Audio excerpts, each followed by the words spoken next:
This is the Troll Patrol, live with Justin Freakin. Welcome to the Troll Patrol live. It's a freaking Thursday. Good evening. Welcome, Samuel Tizzy. You wanna give me suggestions? I've got a suggestion for you, my friend. Oh fuck, I don't have my drops up yet. I can't tell him to wash his ass. DJ Dub, good evening.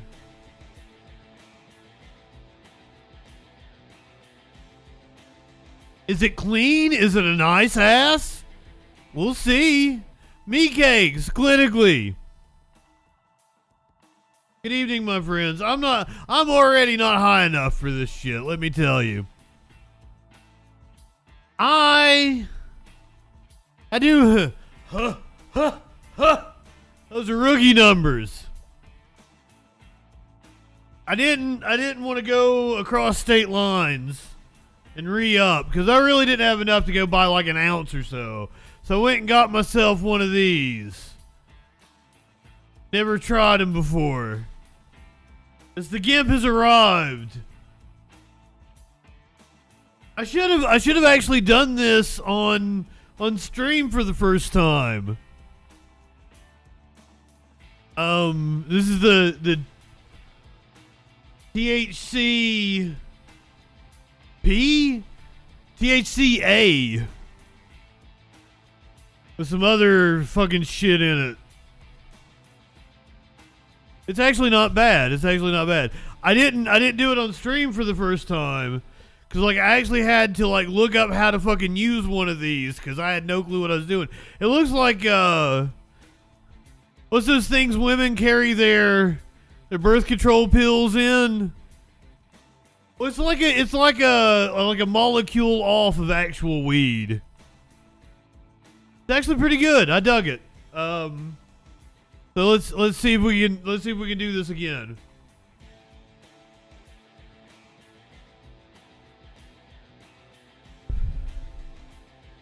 There's actually a little light at the bottom of it. Neat.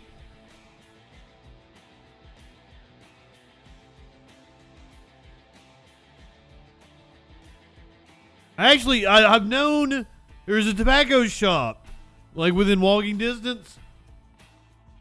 I went by there a million times and never went in there. I was like, I wonder if they've got some vapes and shit. And I looked online. It doesn't have a website, but it had some pictures posted. And it had a shit ton of like paraphernalia and some bongs and shit. I'm like, okay, yeah. They got some vapes. I think this is Delta 8 and the THCA. I think that's what the combo is. Samuel, if you're still here, I would love to hear your tips. Please call in. Hop in my Discord. I would love to hear your tips for getting more viewers. All the right-wingers are constantly riding my nuts about how I don't get any viewers. Speaking of right-wingers riding my nuts, we're going to cover that here in just a second. But Samuel, please take some advice from me. He's kicking authority in the balls. Oh shit, I hit the wrong one. Balls and ass. Maybe I'm already high. Balls and ass, those are two different things. Where's it? Oh. Life is too short to walk this earth for a crusty asshole. Wash your ass. You're side by side. Forgive me, I just woke up. I had Google set an alarm for like 7:45. And then I rushed. I did not tell you to set an alarm for tomorrow at 7:45. Hey Google, cancel that alarm.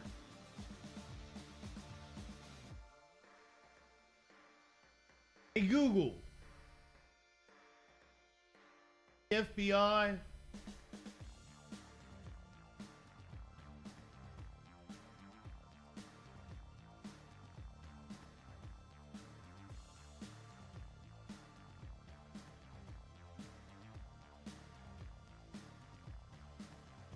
It says that governments around the world ask Google to disclose information, and they carefully consider each request to learn more, and it gave me like a place to go. So I guess it's a pretty good answer. Hey, Google, can you tell my FBI agent to suck a dick? If you've got an FBI agent listening to him, or listening to me, can you tell him to suck my dick?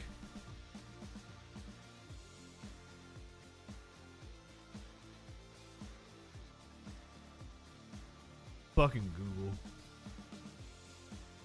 Here's your meme of the day. Do you condemn Hamas, infants and preemies at the Al-Shifa hospital in Gaza? He condemn. We got to know if you condemn Hamas before we can save your lives. Pretty sure all those babies are dead now. Great way to start off the show, isn't it? Pretty sure all the babies in that picture are dead now.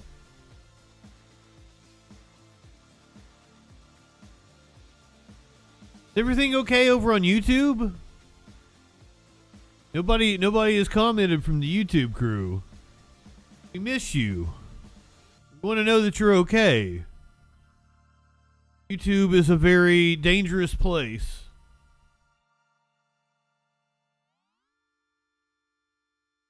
Oh, Jesus. I just saw this, so we've got to do this. I went over the other day how Jaden dumbass, how I blocked him because he wouldn't call into keeps running his mouth on my page for months and months. He's in my DMs. He's sending me messages constantly. So if you want to run your mouth, I don't know why you won't call into the show and actually have a conversation with me.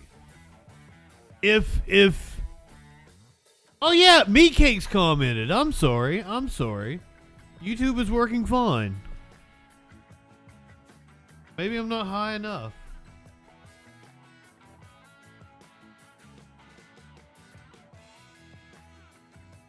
Haven't had my coffee. Because this isn't coffee in my cup, unfortunately. So I blocked him, and then somebody made an excellent point on my page. Because he keeps saying that I was hiding behind my audience and my phone.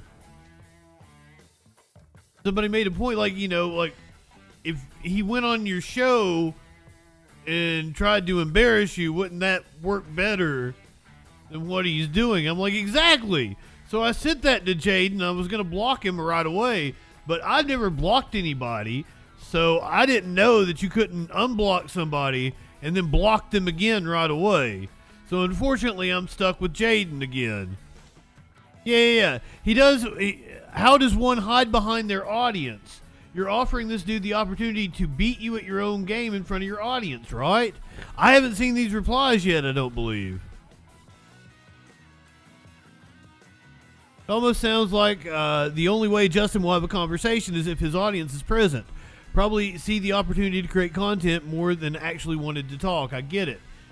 I've responded to everything Jaden dumbass has said to me for months in my DMs on my page.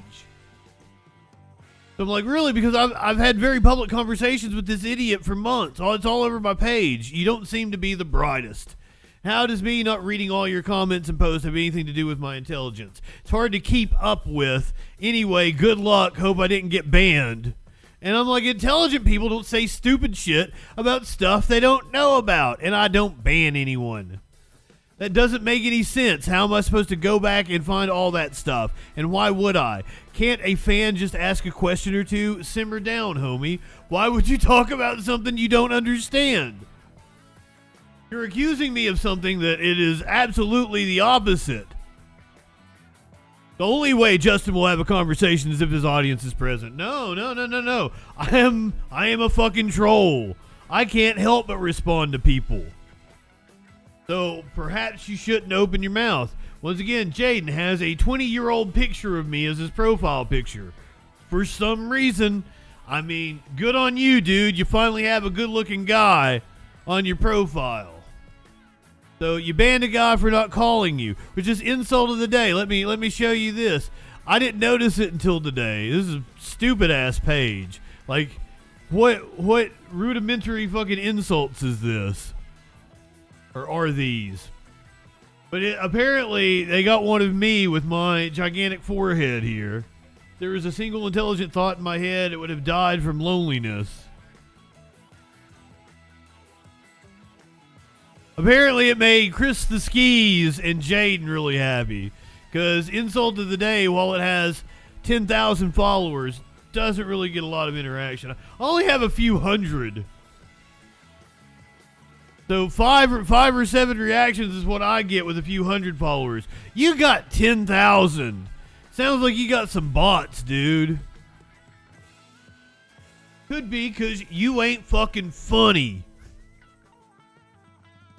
But I didn't ban the guy for not calling me. I banned him for spending months being all over my page and DMs running his mouth, but refusing to call into my show.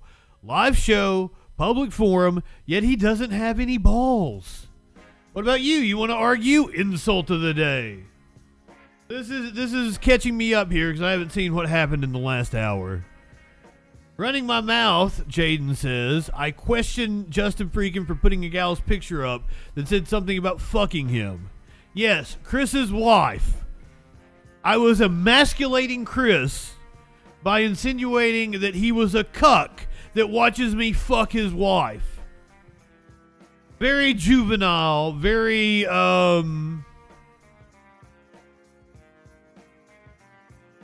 uncouth, but funny, and the pictures I made, they were good photoshops and quite humorous. The people on my Facebook page enjoyed them immensely. We went back and forth about why it wasn't right. I don't care what you think is right, Jaden. That's the point. I think Chris came to my page insulting the LGBT community, calling me a groomer and a pedophile. You don't have any problem with that. But okay, you have a problem with me emasculating him by insinuating that I fuck his wife. By the way, who is an ugly woman with a mullet who I would never even give the time of day to. And I'd fuck almost anybody. JustinFREAKIN was trying to get back and Chris something, but his attempts were not working, so he wanted to include the dude's wife in the whole thing to get on his nerves or something like that. And it worked, by the way. It worked. Chris has not commented on my page at all. I got blocked, not banned, because I wouldn't call in his show after not agreeing with his nonsense. I kept telling him I'd meet him in a public spot, but his show is the only way he feels comfortable talking. Aside from Facebook comments, of course. He's fun like that. Who meets up with their stalkers from the internet? I don't know any of these people. I don't know where they came from, but they sure do have a heart-on for me. Why don't you just call in a show? Watch his show, then come back and ask that question again. If I thought for a single second he'd have a conversation with me, I would gladly. He's looking for content, which is weird. You guys have been here. I've been doing this for almost 4 years now. We're like 4 years and 8 months. I have been doing this show. I have taken numerous calls, numerous chats in Discord. I have let people go on far longer than anybody in the chat wanted me to let them go on. So, like, this idea that I wouldn't have a conversation with him is absurd. So, Jaden, I ask you, have you watched my show? There are many calls that I have taken. They are cut and up on my YouTube page. You can watch them. I absolutely let people talk. So this idea that I wouldn't have a conversation with you is just it's asinine. Just hang up on him then. His viewers will see what he is if that's true. My viewers have seen what I am, which is the opposite of what Jaden says. Yeah, I also don't like the idea of him having my number, caller ID. Block your fucking number. You've tried to dox me, motherfucker. You want my address, but don't feel comfortable with me having your number. Block your fucking number. That's what most people do when they call in. Discord in. Are you dumb? He seems a bit unstable and he's threatened me multiple times. If you want to call this a threat, I threaten to troll you the way I do many people. Like I have Poop Boy, like I have Chris, and I did. I photoshopped all of Jaden and his friends in a picture with Chris's wife and implied they were having a gangbang with her.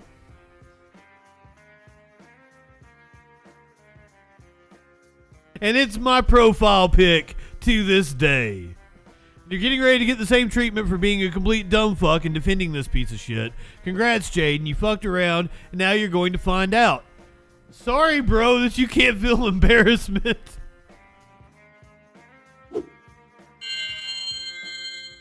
You think it's intelligent on your part to kick the hornet's nest? I've destroyed lives. Maskless Moses, Poop Boy, Matt Spear, Old Gord.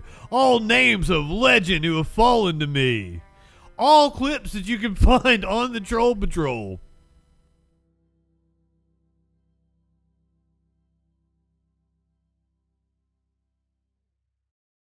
So I think you're just a fucking coward, dude. And once again, I posted a link to the show. Yeah, steer clear, my man. Steer clear, he says, to the dude who's on my page. I don't know who he fucking is. I don't know where he came from. Hold on. He's reviewed my page.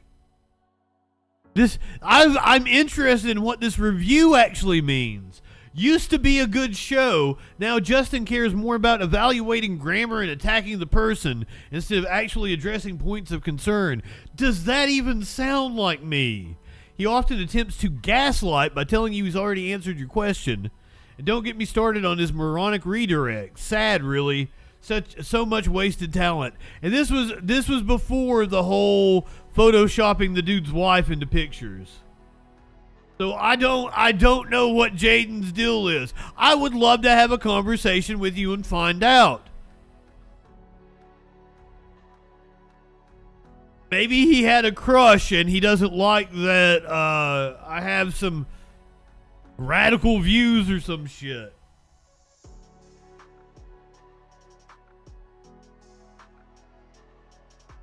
Anyway, real quick, we'll run down what we're getting ready to talk about tonight. I got some holiday stories. I got a Thanksgiving centered story. I got some Christmas centered stories coming up at the end. You don't want to miss the dude that was hired to drive the Santa train getting charged with DUI. Ohio police have rescued a woman in Akron that was apparently abducted. High school teens in Las Vegas were charged for a beating that went viral on the internet. Fortunately, we're going to have to talk about the ongoing siege of Gaza. They hate me. Fair enough. Fair enough, clinically. You might be on to something there. Do you condemn hummus? Protests and arrests across the U.S., including what some people have described as violence at the DNC last night. I'll play you the video. You determine for yourself. Violence was imparted on one of the groups.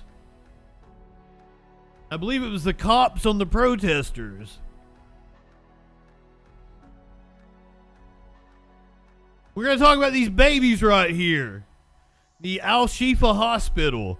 The IDF released some video of them finding a command center for hummus in this hospital. We're going to watch that video. And then I want you guys to tell me if they found a command center at that hospital. The Pentagon was asked about it earlier. I shouldn't be laughing. This isn't fucking funny. Biden met with Xi Jinping. We're gonna get the lowdown on it from Fox Business. Jim Comer, who called Marzowski from Florida, called him a Smurf the other day because he had a blue jacket on. Fair enough, it was Smurf blue. Nevada opening up its own look into the fake electors plot from 2020. DePape. Was it Michael DePape? Was that the dude's name? Convicted in the assault on Nancy Pelosi's husband, Paul Pelosi. Marjorie Taylor Greene gets all transphobic on the People's House floor. Speaking of the People's House, one Mr. George Santos will not be returning to that People's House. All that and a lot freaking more tonight. Troll Patrol live. Warlord, good evening. So glad to see you, my friend. Unfortunately, we're not starting off with chaos. Unfortunately, we're starting off with some good old bipartisan deal making. The Senate officially passes the bill. Sky Comet, good evening. The Senate has officially passed the bill that will keep the government open, the continuing resolution passed by the House. Biden has already signed it or will sign it shortly. In a broadly bipartisan vote late Wednesday night, senators voting to approve a short-term spending bill to prevent a government shutdown as soon as Friday night. Senate Majority Leader Chuck Schumer praising House Speaker Mike Johnson for not making any spending cuts in the bill, which ultimately led to its bipartisan passage. I have good news for the American people. This Friday night, there will be no government shutdown. We did the bare minimum. Yay us. Speaker Johnson realized he needed Democratic votes to avoid a shutdown. If the Speaker is willing to work with Democrats and resist the siren song of the hard right in the House, then we can avoid shutdowns in the future and finish the work of funding the government. Siren song? Does a siren song not mean, well, like, weren't sirens like the hot mermaids be off like the coast and they would sing gorgeous songs to lure pirates in? That's what a siren is. A siren song is what I just described. And then they like eat you.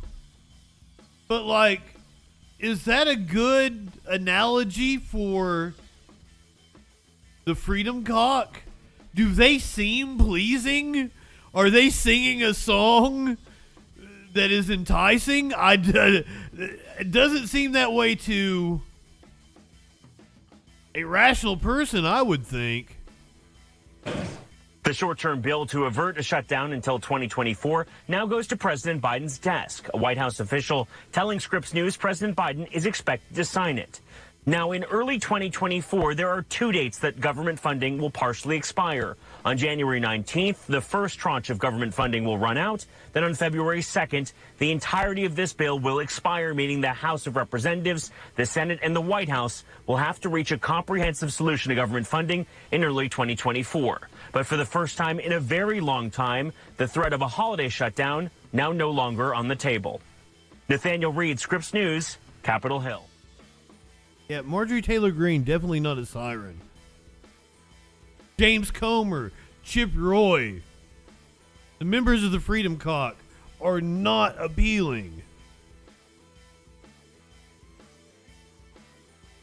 I don't like that analogy. Makes me upset. A member of, is he in the Freedom Cock? Battle Opossum, good evening. I sent you the video of that fight that almost happened on the Senate floor. Mark Wayne Mullen. Fair enough. Boobert might be a siren to a middle-aged Democrat who owns a gay bar. Seemed to really like getting a tug job from her. I don't know. I probably wouldn't kick Marjorie Taylor Greene out of bed. Just saying. She seems freaky. But she does evoke a feeling that you would, instead of caressing her titties, you'd probably want to give her a titty slap. A titty slap! I'm horrible tonight. And I did that. The video of the horse on the plane. Go to horny jail. Yes. The video of the gospel singer on the plane and then the horse that got loose. Like I combined, like I made the joke, like I was calling the woman a horse. And then, like, I combined the two videos together. It was really funny to me, but it wasn't until I put it up on TikTok and got a comment from somebody that, like, I'm basically calling a black woman a horse, comparing her to an animal. Like, I didn't even think about that. Like, it was just anybody that had been in that position I would have called a horse because it was because of the story of the horse escaping and being loose on the plane in the next story. I thought I edited it together well. To where the two stories really flowed.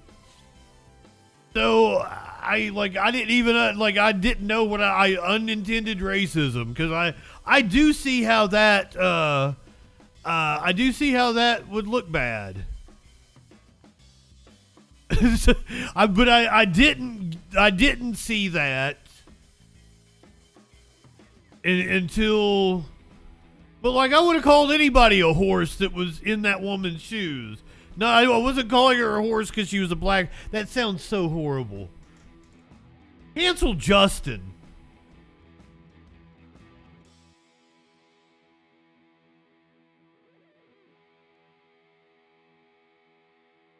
I'm sorry. Am I going to take it down? No, but I'm sorry I did it.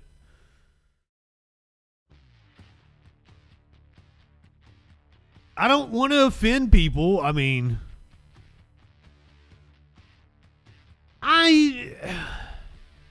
comparing like, because I didn't even think, but like I wasn't like saying she looked like a horse or anything because she didn't. She was kind of attractive, and as somebody in the chat pointed out, like she had a pretty voice. You know, it's just she was singing gospel music. Like, she's an attractive lady. By the way, Battle Opossum, you're here. I told several Bobby Storm stories last night. Because this woman's name is Bobby Storm. I didn't do the lisp, though. I didn't mention last night that Bobby Storm had a lisp.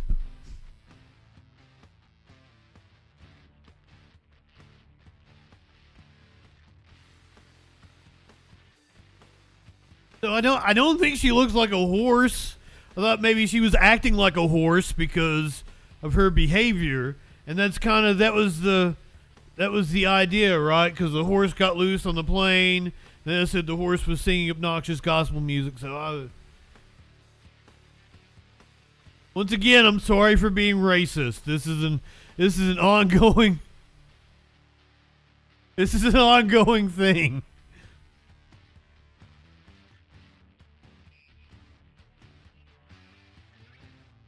Justin's nightly apology for being racist. I don't mean to, and I want to advocate for people. But also I'm a shock jock and an edgy comedian. I can't help it. I'm like George Santos. That's like asking George Santos not to lie. George Santos not going to be returning to Congress. announcing today that he will not be seeking re-election. Developing news out of Washington. Just 2 weeks after surviving an attempt to expel him from Congress, Republican George Santos says he will not seek re-election.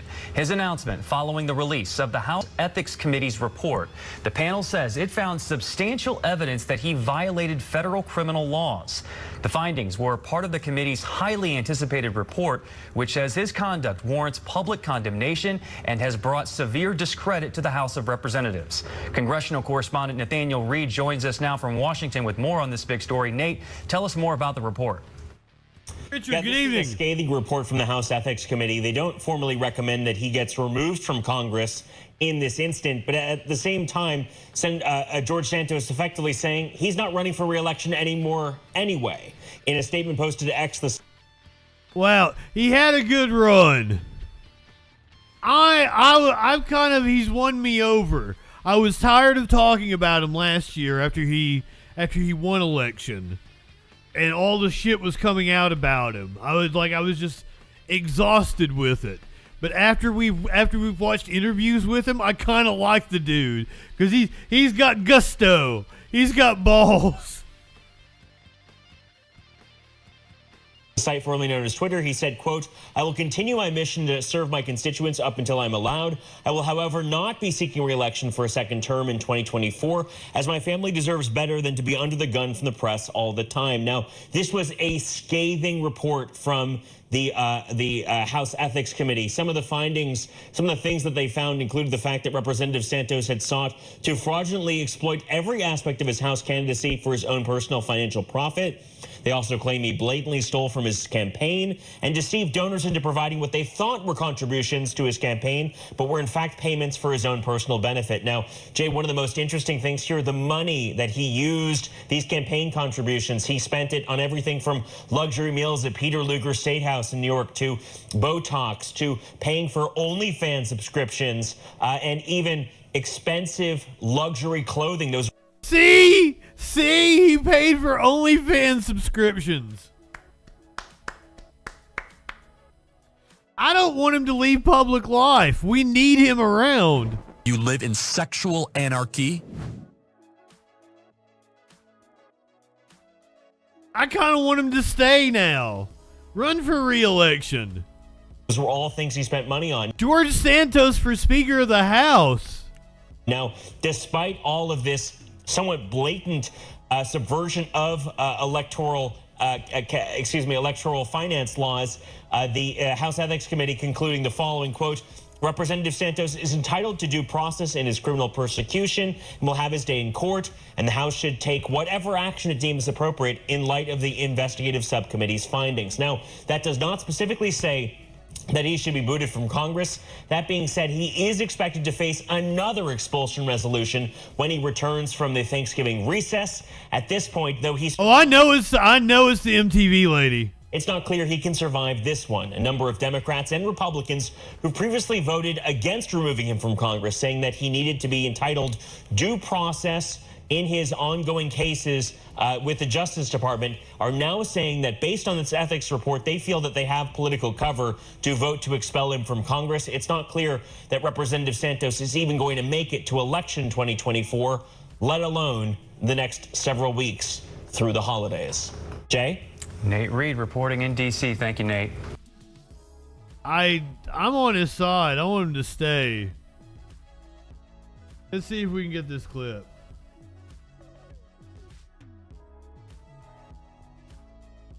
Go to the Twitter. Oh, fucking A.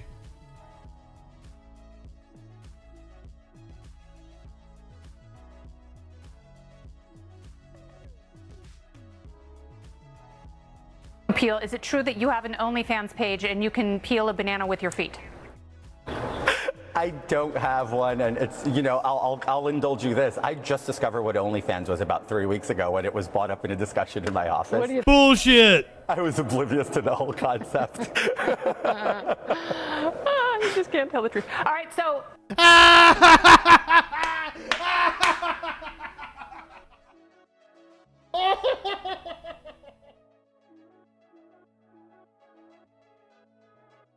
That's amazing! amazing. She called him out on live TV. Speaking of peel, is it true that you have an OnlyFans page and you can peel a banana with your feet? I don't have one, and it's, you know, I'll indulge you this. I just discovered what OnlyFans was about 3 weeks ago when it was brought up in a discussion in my office. What do you think? And I was oblivious to the whole concept.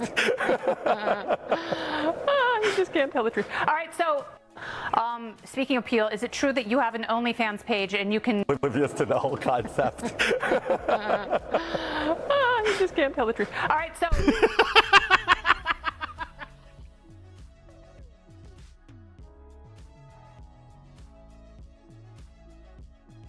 That was amazing.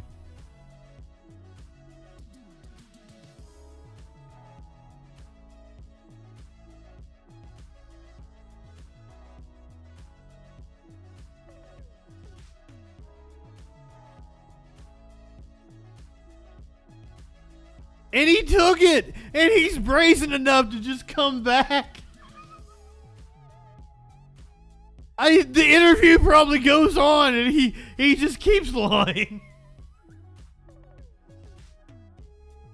I love him. He's hilarious.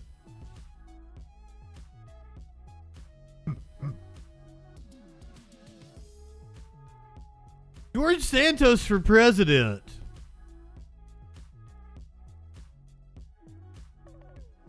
Oh, fucking shit.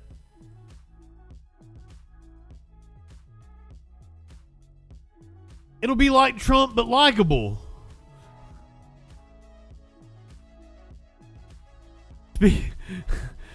From a likable Republican to whatever the opposite is, a very unlikable Republican, a repulsive Republican. Oh yeah. Content warning. This is gonna get really transphobic, I have a feeling. Castrate the salary of Assistant Secretary of Health Richard Levine to $1. The same. There's a lot to unpack in that very first line, using the term castrate to refer to cutting the salary for the assistant health. What the fuck even is her?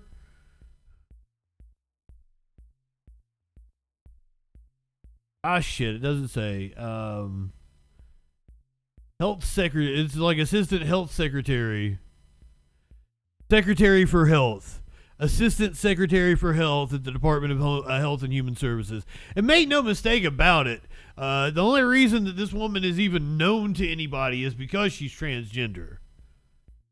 Her mere existence in this position triggers people like Marjorie Taylor Greene and their bigotry. She wouldn't even know who was in that position if it wasn't a transgender lady. So fuck you, Marge. Way he supports castrating children who suffer. Oh yeah, dead naming, misgendering, saying castrating. What the fuck did she just accuse her of doing to children? Goddamn, Marge. Resolution 864, the gentlewoman from Georgia, Ms. Green, and a member opposed, each will control 5 minutes. The chair now recognizes the gentlewoman from Georgia. Thank you, Mrs. Chair. My amendment uses the Holman Rule to castrate the salary of Assistant Secretary of Health Richard Levine to $1, the same way he supports castrating children who suffer from gender dysphoria. Richard Levine was a diversity hire by the Biden administration to push the demonic gender-affirming care agenda, and he is unfit to serve as the HHS Assistant Secretary for Health. He should never have been hired after he, serving as Pennsylvania's health secretary, directed nursing homes and care facilities to take in COVID patients while simultaneously pulling his mother out of her own care facility. Dr. Levine has spent his career focusing on treating, let's say, grooming children, adolescents, and young adults. He now serves as a top advisor. This is cringe as fuck. I feel bad listening to this. And I feel bad to my audience who I want to feel welcome to make them sit through this.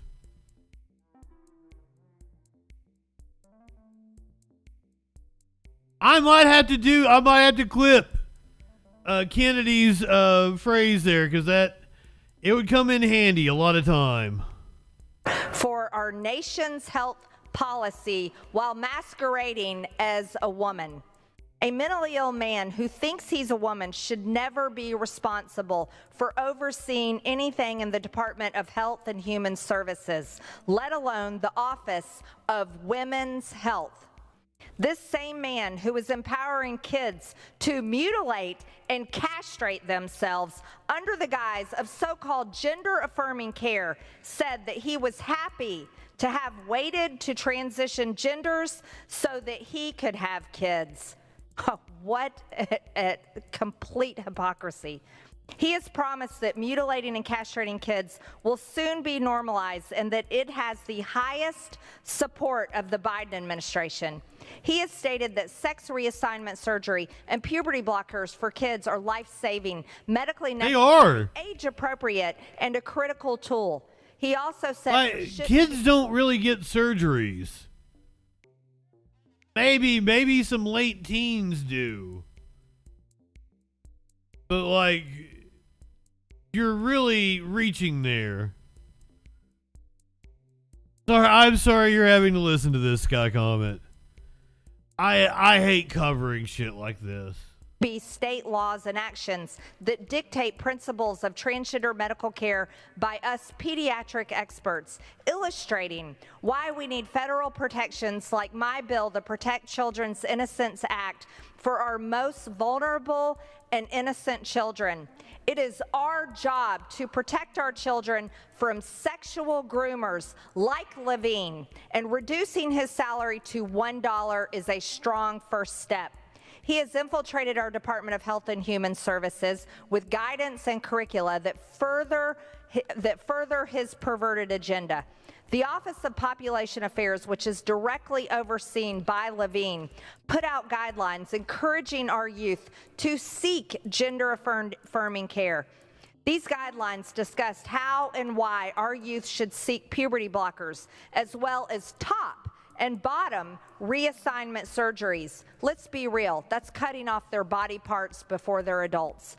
Our initiatives and guidance he has issued include a cultural competency curricula.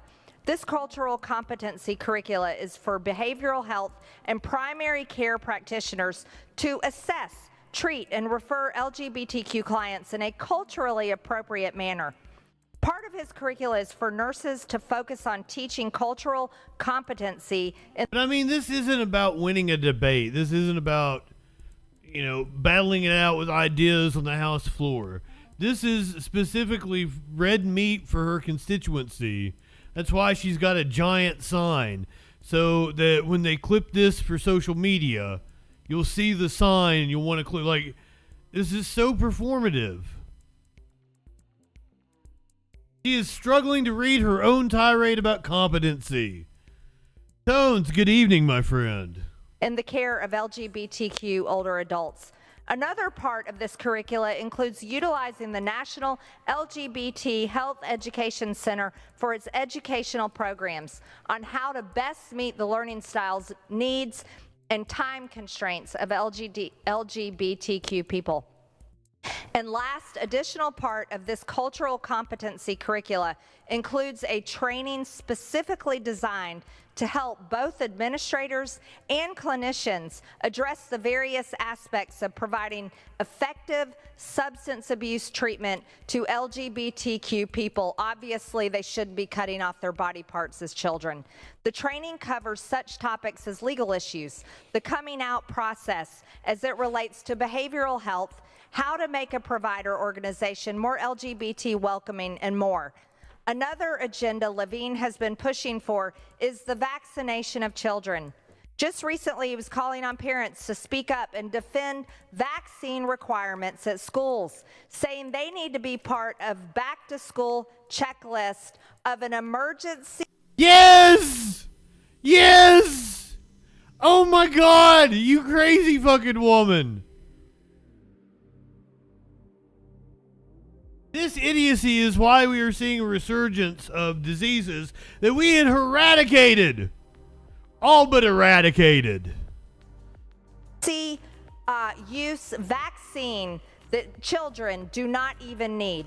Our mentally ill Assistant Secretary for Health is more concerned with woke gender and vaccine agendas than serving the everyday health needs of the American people. We'll see he who deserves to be cancels who. fired immediately. This man is a danger to all children and should not be serving in our government.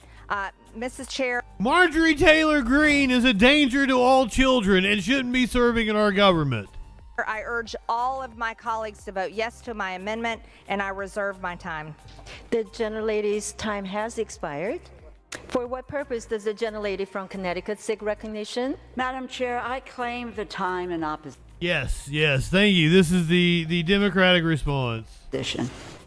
You're recognized. Thank you. I rise in strong opposition to this amendment. Public servants should be commended and not demonized. Our federal government needs talented, intelligent, hardworking people who are willing to bring their skills, their expertise, their compassion, their experience to public service. Proposing to eliminate the salaries of hardworking public servants is petty and is beneath the dignity of this body. Her name escaped me. This is Congresswoman Rosa DeLauro. And is not how we should solve differences of opinion on policy. Admiral Levine, I repeat, Admiral Levine is the head of the United States Public Health Service Commissioned Corps. That is one of the 8 uniformed services in the United States. A physician. She completed her training in pediatrics and adolescent health at the Mount Sinai Medical Center in New York City. The focus of her medical career has been the intersection between mental and physical health, particularly for children and for adolescents. Impeccable credentials. Imagine the knowledge, the expertise, the study, the commitment of Admiral Levine. And given the ongoing mental health crisis in this country, particularly with children and with adolescents, I am grateful and in awe of her expertise and of her service.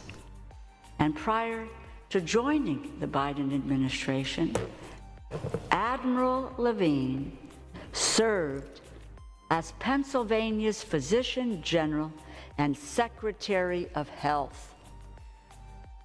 My God.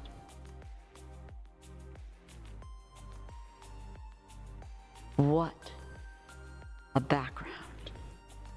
She is highly qualified. Is Avril Lavigne the inventor of punk music? The pioneer of punk and emo, as I understand it. She's multifaceted. We were talking about Dr. Rachel Levine, who is the Assistant Health Secretary at the Department of Health and Human Services. Qualified for her position, and I want to tell her tonight that I commend her efforts. If she is Avril's mother, then that definitely should have been listed in listing off her credentials when the Congresswoman was going over her resume. That should have been included. That is a important fact for all the contributions Avril Lavigne has made to the music industry. To improve the health of Americans across this country. But let's be honest, the Congresswoman from Georgia submitted this amendment to target the salary of a transgender health official. She's a bigot. It is as simple as that.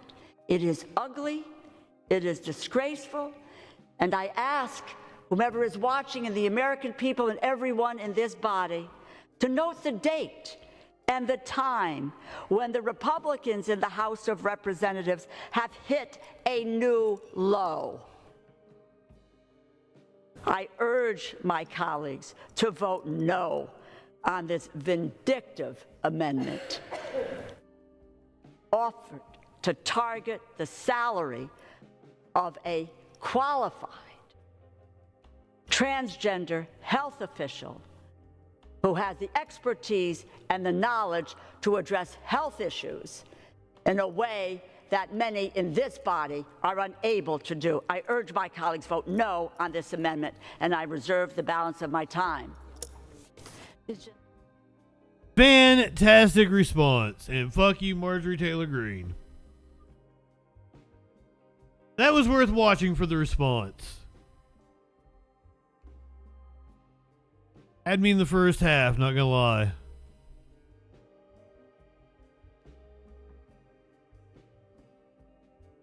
The right wing not only attacking qualified transgender public officials, their minions are out here attacking the husband,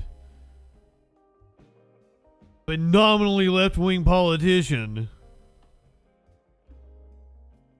man who attacked Paul Pelosi has been convicted on a federal assault charge. Hard to see those images. Today, a jury found the man accused of attacking Congresswoman Nancy Pelosi's husband in their home guilty. David DePape was seen on surveillance video inside Paul Pelosi's home. David DePape. I called him Michael DePape earlier. My apologies. This is the footage from outside the Pelosi home. Surveillance video inside Paul Pelosi's home last October. DePape told the court he was looking for then House Speaker Nancy Pelosi when he broke into their home in San Francisco. His defense attorney argued he'd become radicalized after listening to right-wing talk shows and thought he was fighting corruption. The jury found DePape guilty of assaulting the immediate family member of a federal official and of attempted kidnapping.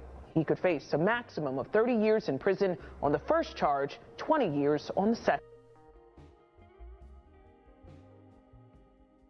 Sorry about your damn luck, dude. I like when right-wingers finally get consequences for their actions.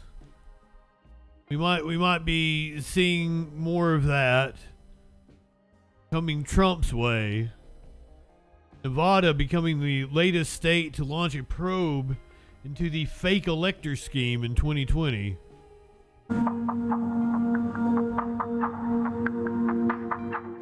AP with some weird music here. Nevada's Attorney General is investigating the fake electors who submitted a false slate of electoral college votes after the 2020 election. They claimed that former President Trump had won the state. The largest battleground state, where fake electors and others are still facing legal consequences years after the 2020 election. Democratic State Attorney General Aaron Ford has been quietly investigating the officials who submitted a false slate of electors in Nevada. Politico first reported this, and other outlets confirmed it yesterday. Even as the Attorney General previously testified, he didn't think there was any state statutes that can be used to address the electors' misconduct.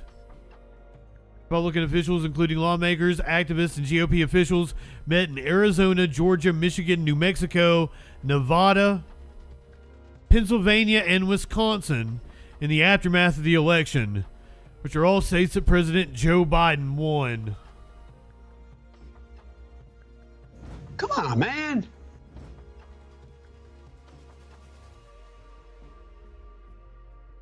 You guys have no clue how loud that music is in my headphones right now.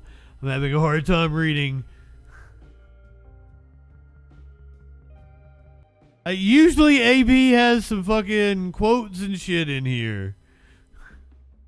The rest of it's pretty much information we already knew anyway. Kind of going into, it mentions Cheese Bro. I turned it down, but I could only turn it down from you guys from inside OBS. It was blasting in my headphones.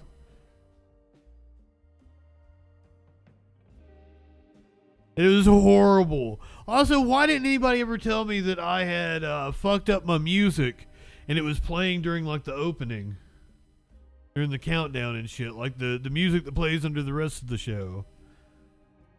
My dumb ass had done something. I have it set to where I don't even hear the music anymore. I didn't know. I just happened to hear a clip of the opening as I was uploading it to Spotify last night. I was like, oh, well, we can fix that.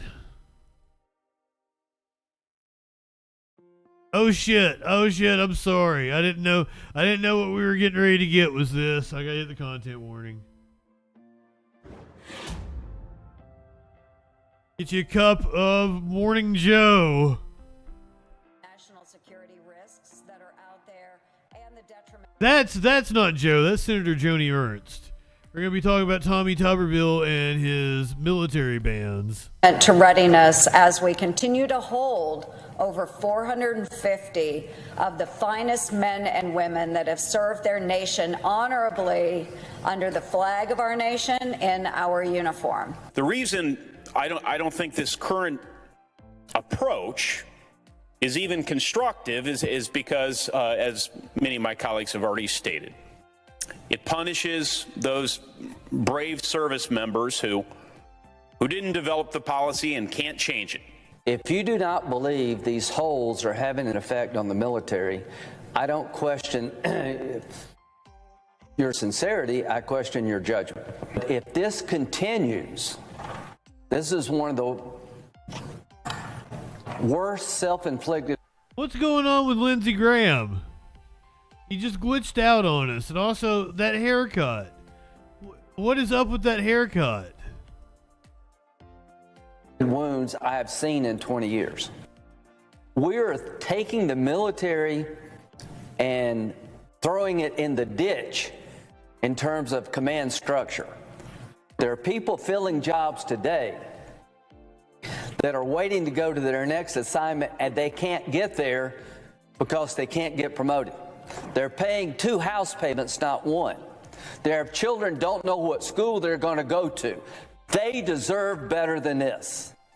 Wow, Republican Senator Lindsey Graham couldn't have made it more clear there, laying out the real-world consequences of Senator Tommy Tuberville's hold on military promotions. One man holding hundreds of promotions. A first-term senator. Republicans, Graham, who was on the... By the way, this is all about abortion. This is because the federal government will reimburse a soldier who has who takes a trip to a locale where abortion is legal, and they will. This was in response to the Dobbs decision, so that they will reimburse their medical expenses, and he is morally opposed to this. Floor overnight, calling on the Alabama lawmaker to end the blockade of more than 400 military promotions. On Tuesday, the Senate Rules Committee approved a resolution that would temporarily allow the upper chamber to approve military promotions in large batches. Sky Comet, that has been something I have wondered. Is he, because like they are openly talking about a purge of the federal government. And they are wanting to install, I think Bannon said the number was like 50,000 people that they wanted to install into the government. In all positions. And I've wondered, is that part of it? Is he keeping it open, keeping all these positions open so that like Trump can come in and fill them with loyalists so that he would have control over the military? Here's the only thing that stops me from thinking that that's what the play is. I don't think they're that smart. Tommy Tuberville is that smart? Donald Trump is that? Steve Bannon's that smart? So but that is a worry of mine. The election of 2024, I was very confident that Biden would cruise to re-election, especially if Trump was the nominee. But the events of the last couple of months have kind of and like the worry last year, a year and a half ago was a recession. Oh, a recession is coming and that's going to stop Biden from being reelected. That never materialized the way they wanted it to. They're even lowering interest rates back down, or talking of lowering interest rates back down now that inflation has come down. So that's not the worry. It's that there are foreign affairs that are going to play a very key role. And I think somebody shared something into the Discord. There was a story about the squad's getting ready to be in the fight for its life come 2024 because of all that APAC money that's going to come after them specifically. I'm sure it's not just going to be in the primary. And that's the worry, Sky Comment, is that not that they would vote Republican, but that they're going to sit it out, or they're not going to vote for Biden.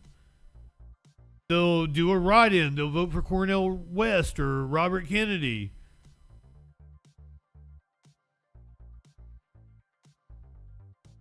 And I understand the frustration.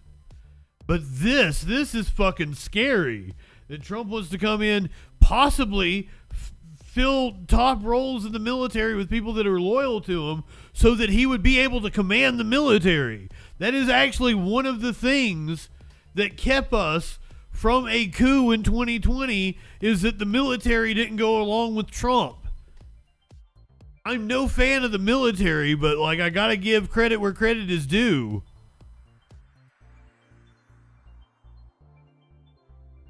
I mean, Biden still stands a really good chance.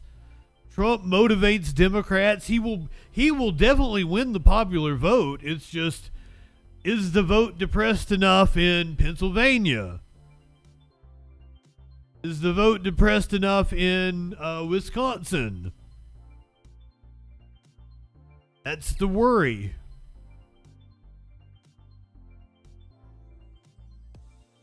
In Georgia's going to be a tough slog for Democrats to carry again.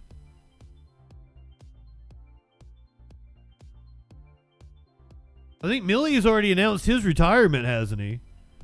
And it's like,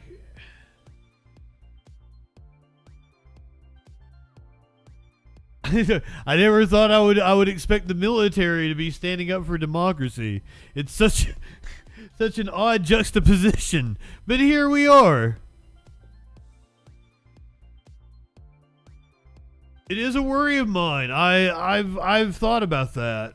Instead of one by one, as Tuberville's holds require. The resolution will now head to the full Senate for a vote, which will have to come after the chamber's Thanksgiving recess, which this wait has been excruciating for military families. And as Lindsey Graham points out, it's a self-inflicted wound on our military and on the party. And on the country. I mean, on military readiness. Again, I've told the story of when I first got to Congress and first was talking to a staffer on the Armed Services Committee. They said, you know, you're going to have a lot of people coming before you. They're going to be talking to you about weapon systems. We're going to have long debates on weapon systems. We're going to have debates on the number of ships we need in the U.S. Navy. We're going to have troop levels. We're going to have all of these different debates, all these different arguments. Understand this, Joe. Understand that readiness starts and ends with the families of the men and women who are fighting our wars. If they're treated well, readiness will be just fine. We don't treat troops well. We don't treat troops well. Where we didn't focus enough on the well-being of the families, and we suffered. whether it was Army, Navy, Air Force, Marines, Coast Guard, This or is taking it as to a a country. new level. Yeah. So so Lindsay's right. God, they're insufferable. I can't do it. I can't do it. We got the reporting on what's going on. Republicans and Democrats look to be coming together to overhaul the rules to not allow one senator, a first-term senator, to be able to hold up the promotion of top brass in the military. Why was that even a thing to begin with? Arizona and Nevada are also looking rough in polls, but also you've got to keep in mind, Democrats have been overperforming. I mean, look at this past election. In an off-year election in 2023, Democrats way overperformed. So the electorate is pissed off at Republicans. Polling reflects the older people. And also, we're political junkies, right? If you're watching this show, you're like tuned into politics and you like consume it all the time. The majority of people in the country might actually start paying attention to the presidential race come August of next year. Maybe a little bit in the spring as we get into the primaries. So it's not really a reliable gauge because most people they don't care about it the way we do.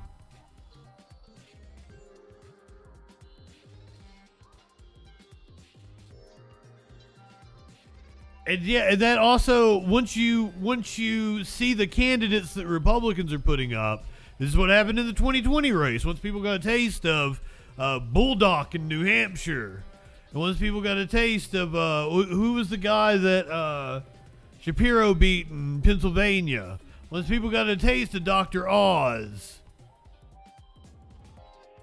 they go, I can't believe Ron Johnson won. Because the God, what was the name of the guy that was running against him? This is the lieutenant governor of Wisconsin. He was a really good candidate. I can't believe Ron Johnson won. I'm still pissed about that. You've been getting Biden ads on YouTube. Well, that's a good sign. And Biden, amazingly enough, has been pretty good with social media. Like, not Biden himself, clearly. But Biden has a pretty young staff around him that seems to get social media. Like them getting on Truth Social and trolling, that was a really good play. And as we ramp up more and more into election season, like, okay, so it could be a thing with the campaign right now that they're still laying low, right? Especially when you've got such fucked up people as the Republicans are running. So if you just let, like, the more Trump is out in front of the camera, the more people dislike him, and the more it motivates Democrats to vote against him. And you just kind of let it, like, fucking, you've been here with me, guys, for the Republican debates. They're shit shows. So you just, you know, give them enough rope to hang themselves with kind of strategy. But you also don't want to disengage too much. If I was running the campaign, I'd be like, call for a ceasefire, legalize weed, forgive as much student loan debt as you can. But, you know, clearly I'm not running the campaign.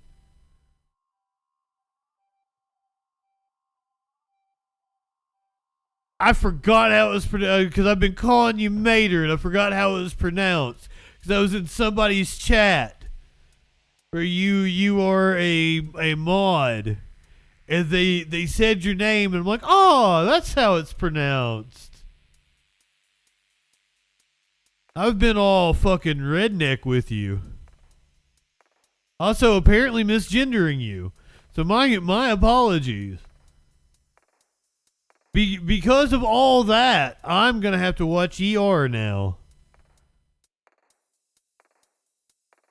You should have just gave me, if you gave me one episode, I would have watched the one episode. and gave my honest opinion, like, oh, that seems good, baby. I will watch more of that.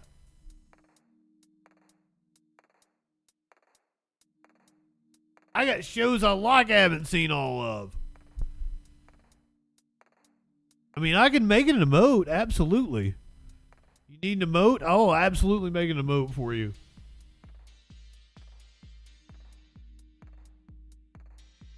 Would you go, are you they, them pronouns? Or do you fluctuate? I had a friend back in college, and they would wake up one day and feel like a woman, wake up another day and feel like a man. I totally, and like, once again, I can understand how that concept is baffling to somebody who has never met somebody like that. But they literally were like that. They would present as feminine one day and masculine another day. And you couldn't tell me they weren't. They were, clearly that's who they were. Actually, I know two people. I was close to two people who are gender fluid. So yeah. Well, but I don't want to, if I don't know, what you're presenting as that day, I don't want to, because not to get too personal, but like I was intimate with both of these people. So like you get a better understanding. Well, I don't talk about the fact that I am into trans girls that often on the stream, because like there's a big problem with the fetishization of trans people, but I have been intimate with many a trans person. And it's a chainsaw stream.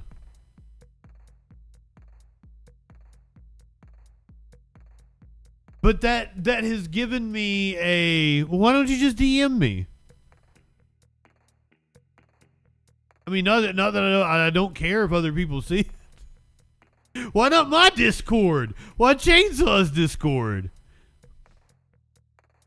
Nothing against love the guy. But that kind of intimacy and talking to somebody, and because like I like to talk with my partners and get to know them, and apparently I'm easy to open up to. So like I have a better understanding of, because like I didn't get it before I met all these diverse people that I was around, predominantly in college. And that's one of the reasons why the right hates college so much, is it exposes you to every different kind of walk of life and different kind of person you're going to be around. And then it's kind of hard to be a fucking bigot. And you come back from college and you start correcting your parents and your uncles and shit, and they get all mad at you because they're stuck in their ways and shit, but you're like trying to explain to them. Like, no, that's stupid the way you're like doing it, because blah, blah, blah, blah, blah. Oh, I'm all about helping Chainsaw's community grow. Okay, that's absolutely cool. If you think us talking about that is good content, absolutely. I don't want to seem like I was coming off like a prick. I love Chainsaw.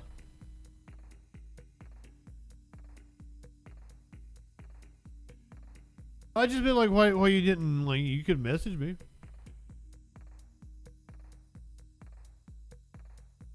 Or you want me to make something for Chainsaw to use? Like my graphics? I'll totally make him some shit.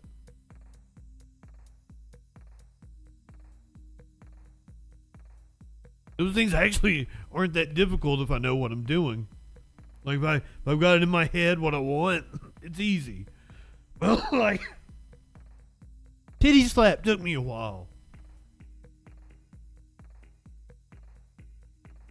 A titty slap! What the? Give me those titties, come on now.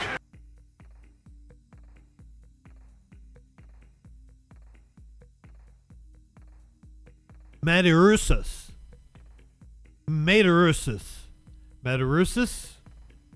Did I say it correctly? Is that some kind of a Greek goddess that I'm unfamiliar with? I'm stupid, by the way. I'm a very stupid person.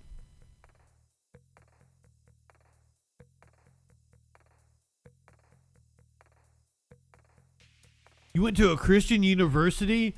I would love to talk to you about what that's like. I went to a Christian school in 8th grade. And that was an experience. But I've told this story. It's Latin for mother bear. Oh, hell yeah. Oh, and it goes with the fucking your profile pic. See, I'm stupid. So here's the thing with my Christian school. Your 8th grade year was the only one you went to public school. Wow. No, and here's the cool thing is because I left in 8th grade and like I came back in 9th grade. It was like and you know, like I'm in 9th grade and shit. Then like, you know, it's girls and dating and shit. Because I had a year, you know, how can I miss you if you won't go away? I had a better experience coming back. A Latin school, I would have totally taken Latin in college if I could have, instead of fucking French. But so I went to Christian school in 8th grade, and when we had science class, my 8th grade teacher taught evolution exactly how, you know, we knew it to be at the time, what we knew about this is probably 98. Titanic was really big. Titanic had just come out. Just like Mama Cornette used to say, exactly. That's where I picked it up from, Jimmy Cornette. So my science teacher teaches evolution exactly like it was, just like what I would come to know as the primary mover theory, right, in philosophy. But like, you know, God set evolution in motion, boom, everything is, you know, as we know it. There was no debate over evolution being true or not.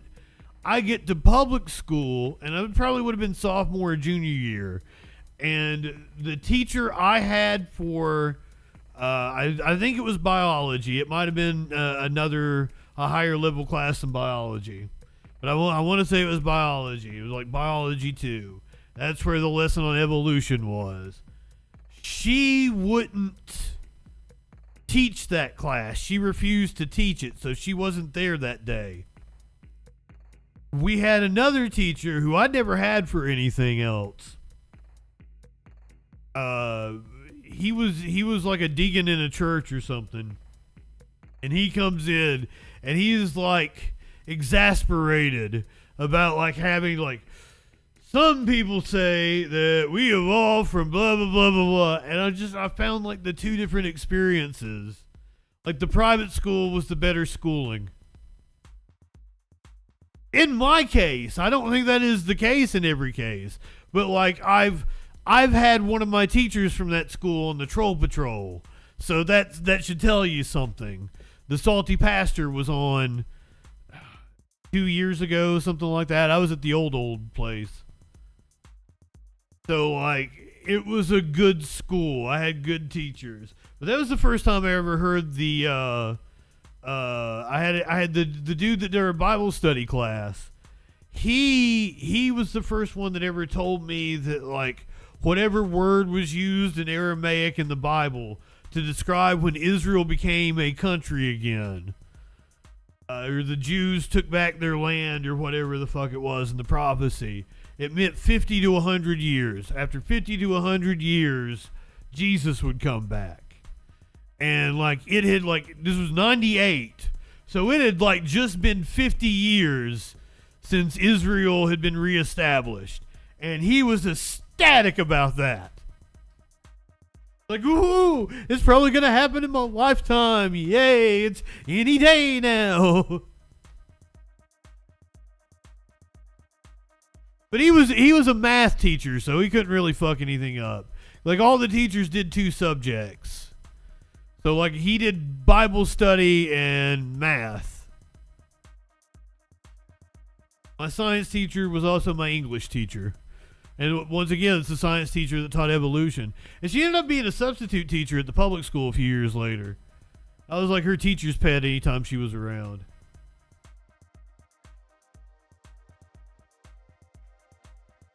And I remember her name. I don't want to think about that. But yes, I would definitely write into Reggie's Corner. Her name was Shalimar Labreche. That was the name of the science and English teacher from my Christian school. Because what a wild name that is. I don't know where that name comes from.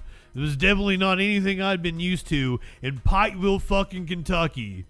Eastern Kentucky, up in the Appalachian Mountains, the home of the Hatfield-McCoy feud. Shalimar Labreche.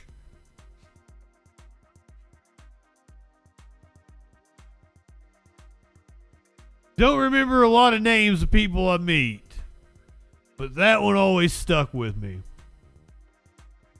Goddamn, I've been rambling. You can tell I'm high. I'm like really high for the first time in a while. Because I'm rambling, getting off topic. I've been sober the last couple of weeks, so we've been like getting in here and getting down to business. Oh, goddamn.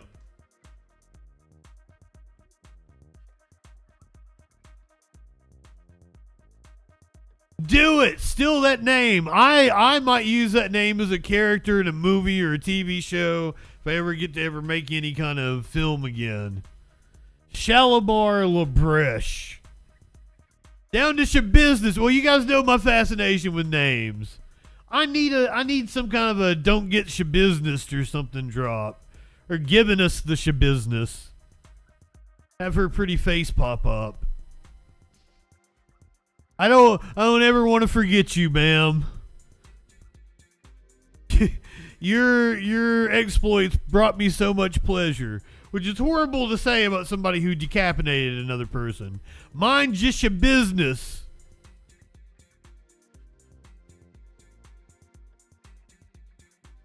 I miss Twitch because you guys don't have the like get me back to the news thing. It kept me on track. Kept me honest. Remember James Comer who called the dude a Smurf the other day? He says he's got new information in the probe into the Biden family. Joining us now, the chairman of House Oversight. He's Congressman James Comer for a first on Fox. Hold on. I don't know who this woman is, but she looks like she just smelled a fart. Oversight. He's Congressman James. That's man, it'd be really mean if this is Kennedy's aunt with some sort of like genetic abnormality.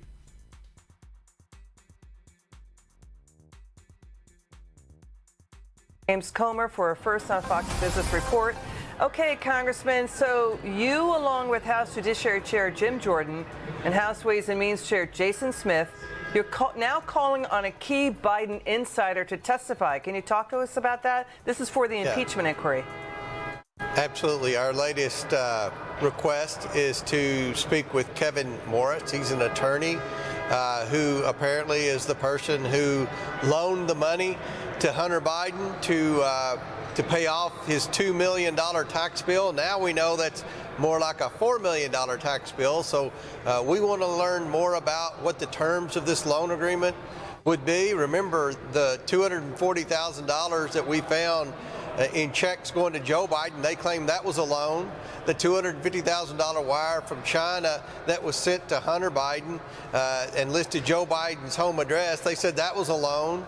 And going through their bank statements, a lot of money that they deposited, they listed as loans. But one thing I don't ever see, Liz, is where they actually make payments on loans or interest on loans or anything else. So we have a lot of questions. It's the same thing with you and your brother. The Biden universe is classified as a loan. And I think that this person would have a pretty good indication of how to answer that. So Kevin Morris, he's a Hollywood lawyer. He reportedly loaned Hunter Biden more than $2 million to pay off his back taxes. And that erupted in a tax evasion case at the Justice Department. But the underlying income that he was taking in was from overseas, including from our adversaries, right? That he did not report taxes on. Right. And we also suspect that Morris is involved in some of the art sales. Remember, the art sales are going on while Joe Biden's president. So we believe that this influence peddling scheme has never stopped.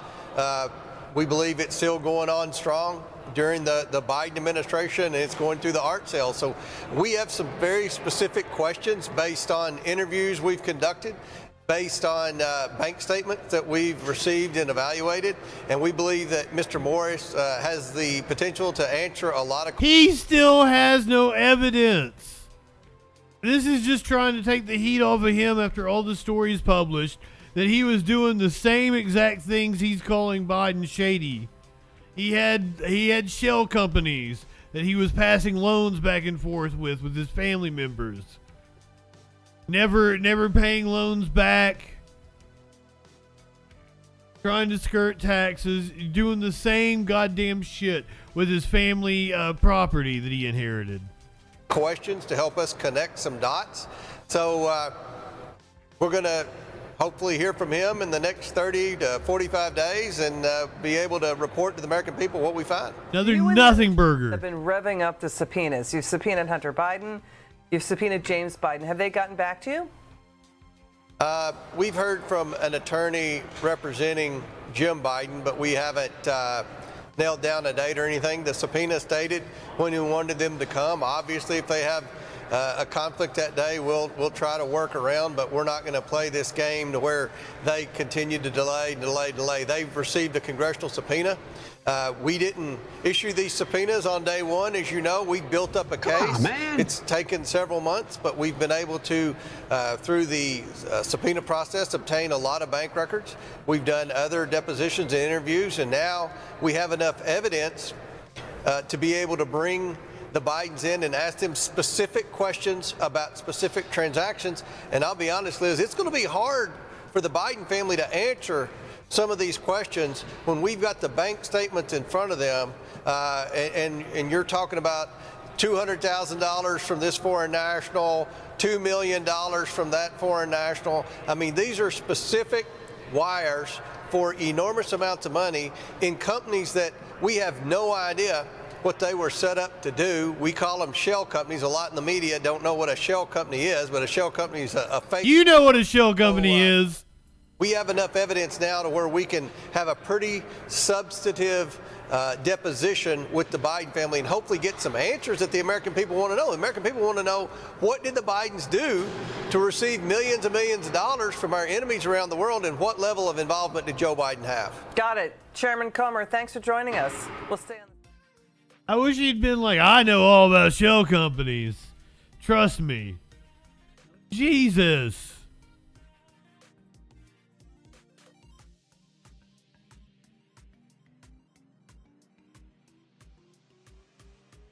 Biden gave a speech at APAC. Apparently is some sort of Asian Pacific summit that was held in San Francisco. Talking about building economic ties with Xi Jinping and China. I've said for a long time, the United States is a Pacific power. I had that brief discussion yesterday with President Xi. He asked why he had asked me before, I reminded him why we were so engaged in the Pacific. It's because we're a Pacific nation. Because of us, there's been peace and security in the region, allowing you to grow. He didn't disagree. By the way, it was a very good, straightforward meeting. We aren't going anywhere. For decades, America's enduring commitment to the region has been a springboard that's enabled growth, transformative growth, ensured the open flow of commerce. For South Korea, for sure. Today, that relationship goes both ways. The United States remains vital to the future of the region. And the region is more vital than ever to the United States of America. This has been my administration's outlook from day one. And we have clearly laid out our approach with our Indo-Pacific strategy. We're delivering across the board, including when it comes to our shared economic agenda. I'm also intent on responsibly managing the competition between the United States and the People's Republic of China. That's what we talked a little bit about yesterday, President Xi and I. That's what the world expects of us. Well, Winnie the Pooh. And I promise you that's what we're doing. I met with Xi yesterday, leader to leader. Make sure there's no miscommunication between us. Let me be clear. We are de-risking and diversifying our economic relationship with the PRC, not decoupling. Not decoupling. We'll be firm, standing up for our values and our interests. And I was very straightforward, as he was with me yesterday. At the same time, on critical global issues such as climate, AI, counter-narcotics, where it makes sense to work together, we've committed to work together. We're going to continue our commitment to diplomacy, avoid surprises, prevent misunderstandings. Stable relationship between the Apparently there was a misunderstanding. Is not merely good for the two economies, but for the world. Stable relationship. Good for everyone.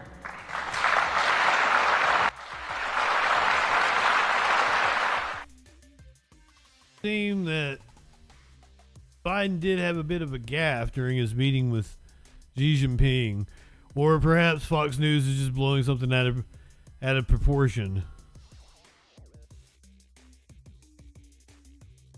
Warning to America after his meeting with President Biden yesterday. Watch this. China-U.S. relationship has never been smooth sailing over the past 50 years or more, and it always faces problems of one kind or another. Yet it has kept moving forward amid twists and turns. For two large countries like China and the United States, turning their back on each other is not an option. Okay, Senator Rick Scott joins us now. Mr. Senator, do you want to turn America's back on them? God, he is an ugly man. No, I think we just need to be realistic. First off, everything that comes out of Xi's mouth is a lie. Ask the people in Taiwan if they feel comfortable that he's not a bully. Or I was in Taiwan last year. They're worried about him. I was in Philippines this year. I mean, he's taken over some of their property with the shoals. Everywhere I've gone in the world, they're worried about him. They know he's a bully. They know China's a bully. They want world domination. And by the way, 70,000 American families lost their loved ones from fentanyl. And this guy's produces the darn stuff and sends it across the border. Look at all these companies that he's stolen their technology and stolen American jobs. So I don't think, look, Xi is a dictator. He's a bully. If Americans, it is impossible to steal American jobs. That is a company in this country making a determination that they want to go to another country where the labor is cheaper, where they can skirt labor standards that we have in this country. That is not an argument against labor standards in this country. That is just an argument against making it easy for that company to do business if they use slave labor over in China. But it's almost like, our politicians don't care about shit like that. We've got to be as if China, like, there is an issue with slave labor, and probably in the Xinjiang province with the Uyghurs. I think I still don't even know exactly what to think about the Uyghur population in the Xinjiang province. Because it's hard to separate the propaganda from the West from actual, but I've seen from credible sources that there does seem to be some pretty totalitarian shit going on. Is it being overblown? Is any fucking human rights violation good? No. Thanks to the fucking U.S. poisoning the well, it's kind of hard to tell. Should this be something that should be on the forefront? Because and who's even heard about this issue lately? Everybody seems to have forgotten it even exists. Did they exterminate an entire Muslim population in this remote region of China? I'd like to know. Can we find out? I'm against it. If it is still ongoing, or if it already happened. Or is this something like protest bands are going to be singing about 40 years from now?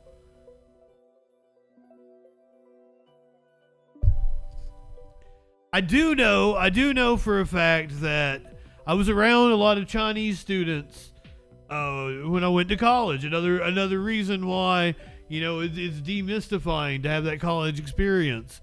And the Chinese students that I was with told me that China was nothing like what U.S. perception was, that they lived a very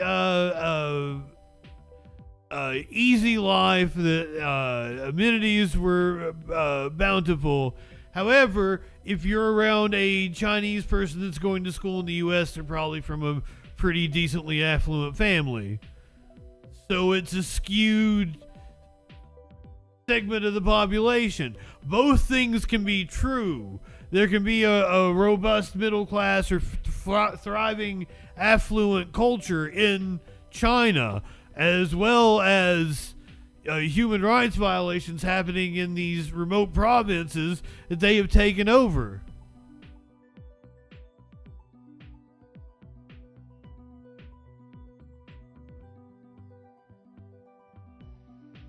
That's kind of what I was expecting, Richard. Like it was something like that. Nothing that the U.S. could be accused of doing as well.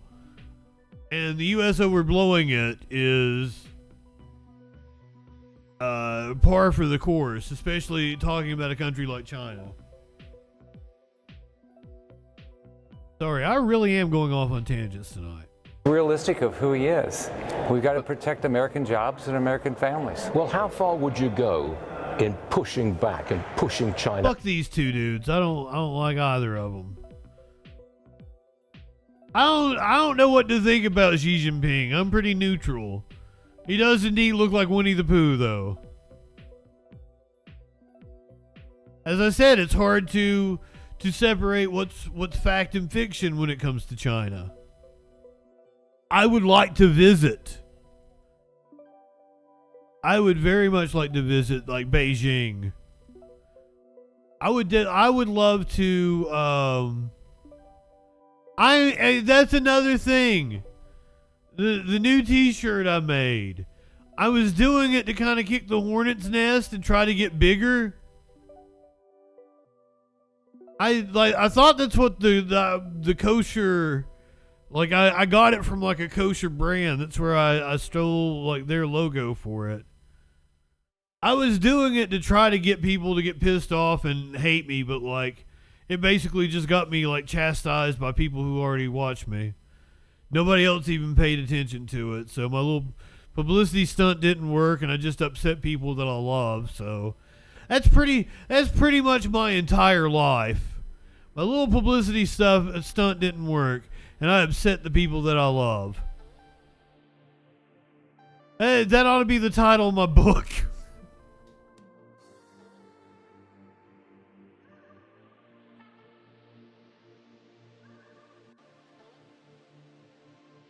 I like to shoot myself in the foot. Speaking of the issue that the new T-shirt tackles, that I probably, and I love being in it. Like that's, I would like to grow for my mental health's sake, so that like I could be able to monetize this in ways. But I'd also miss being able to like actually respond to you guys. Like it's 3 years ago, like there was like 2 or 3 people that may talk to me for a little bit. But like you guys are like, I can always interact with you and you're always saying such funny shit.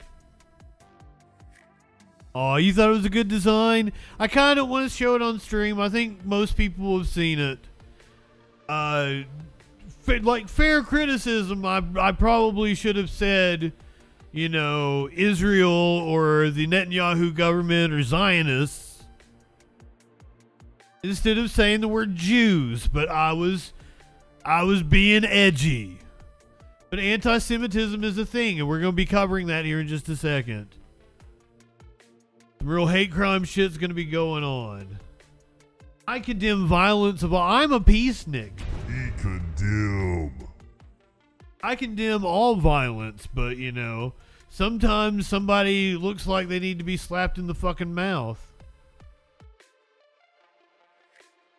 It just happens. What I don't condone is collective punishment against the people of Palestine. We brought it up last night. The Al-Shifa hospital in Gaza claimed to be the site of a Hamas base. The AP reporting the search of the hospital has yet to reveal a base or even tunnels. I'll let you guys take a look at the video and you decide. That Hamas is hidden inside. What?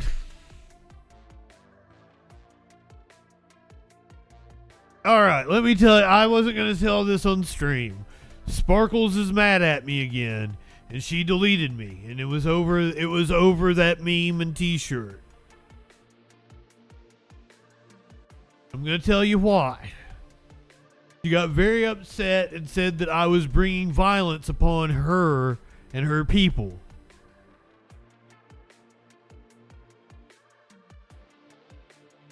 So she's, fuck you. It's not all Jews, but like, we had a really knockdown, drag out conversation about it. And I was like, you know, like if somebody in Japan was like, oh, it's just Americans bombing brown people again, like, would you take that as an insult to you personally? And she was like, it's not the Jewish people, it's the government of Israel. Fuck you. And she deleted me. Now you will notice that she said bringing violence on her, making her feel in danger, is what she said.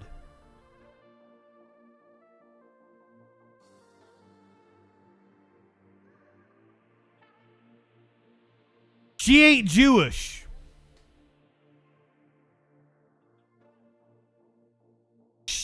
And this is like, you know,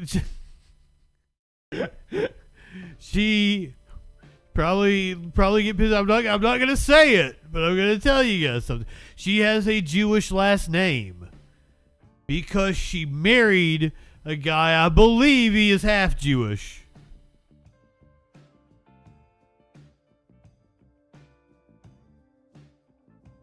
That cracks me up. It's a very common thing. It's like she has spent more time mad at me than not mad at me in the time that we have been friends. And it's kind of just something that I find funny. You'll just pop up again one day and act like it never happened. And I just go with it. And then a couple weeks later, I'll be like, hey, move with me to Wyoming.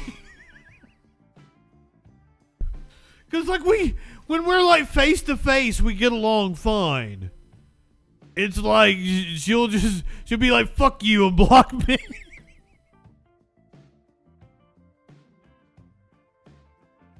And then she'll just show up again one day. The cycle continues.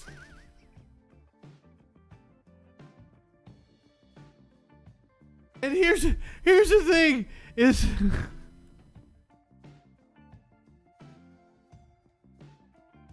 well, I think it's hilarious that like that she like claims that she's Jewish. And like I kind of admire her for it. Her dad was black, but like she's milky white. So like she'll play the black card and talk about how she's black. Like I've never met anybody like her in my life. And it's hilarious too. Like just her being her cracks me the fuck up. I would write a whole show about she carries like throwing stars around with her. She roller skates in her apartment.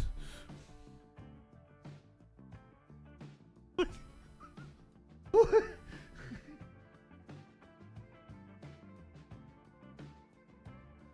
She has a collection of teeth that don't belong to her or anybody in her family.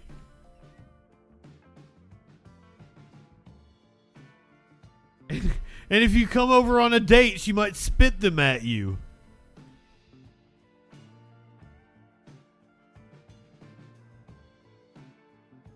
I believe she lives on the top floor now, so I don't know how that goes. But she's just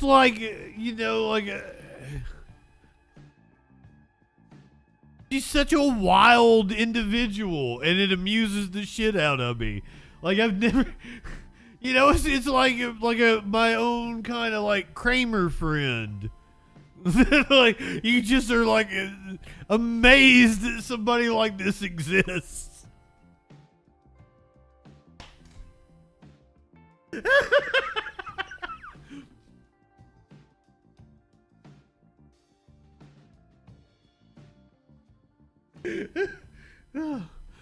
I would have her be the best man at my fucking wedding. Sorry, Jesse. I don't know if she roller skates now that she's upstairs. She was like me, like on a ground floor that you had to go down, like we were on a hillside. So I don't know, because she's changed apartments since I lived there. Like, they wanted to remodel hers and they put her in a different apartment. So she bitched and bitched and bitched about having to move.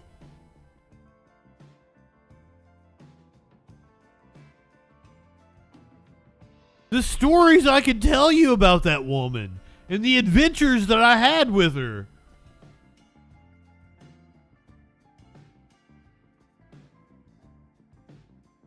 The fact she hated fucking clowns. And I was like, have you ever watched The House of a Thousand Corpses, Devil's Rejects? And she's like, no, because I hate clowns. I finally got her, like, it took a lot of fucking convincing, but I finally got her to watch House of a Thousand Corpses.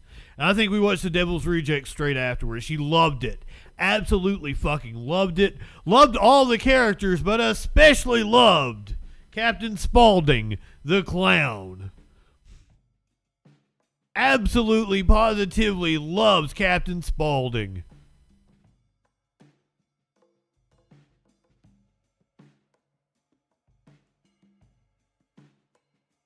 I think she'd be scared of clown strippers.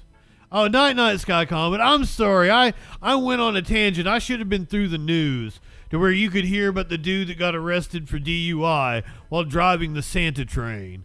I have done a bad job of finding out what that news be doing tonight. I don't even think I'm a third of the way through my notes. Remember, I've been operating on very little marijuana, and I got one of these today, and I've puffed the shit out of it on stream.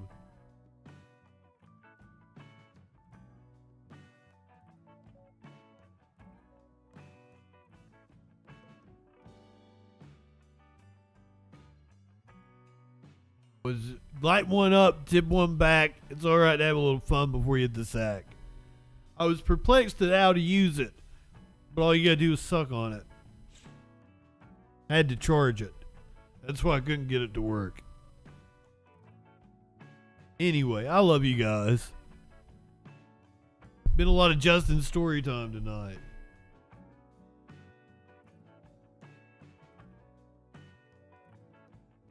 You just suck it. I can't wait to have your cock in my mouth. I'm going to give you the blowjob of your life. Then I want you inside of me. I think I need to tighten my microphone stand. It's starting to get a little flaccid. If you really want to get back on the Palestinians, I was going to tell more Sparkle stories.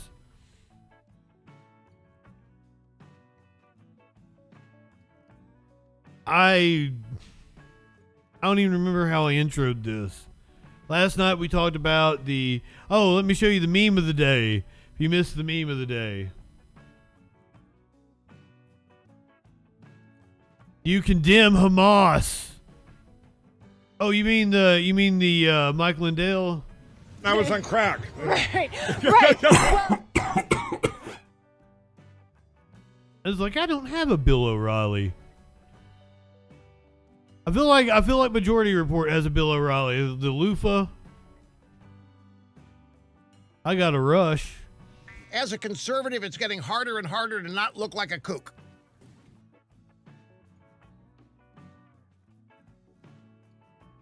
And that's why Matt Walsh called me. JustinFREAKIN is a formidable voice in the culture.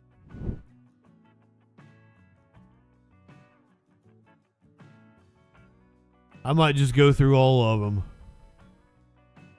What's one we haven't used in a while?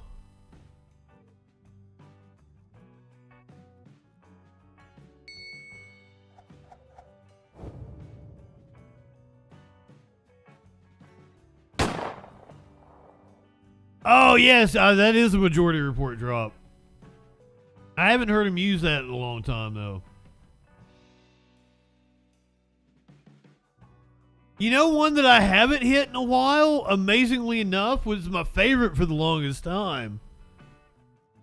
We haven't heard old Dan Crenshaw say anything.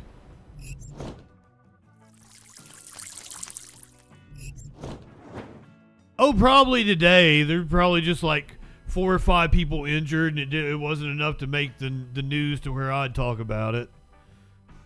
Do I have a mass shooting on here?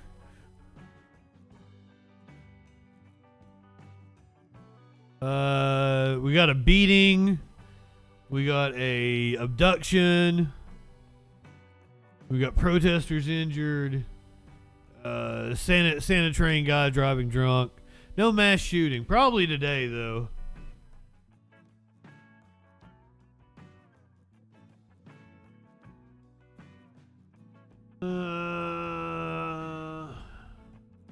A 14-year-old was connected. Oh, that was the mass shooting that took place like 2 weeks ago.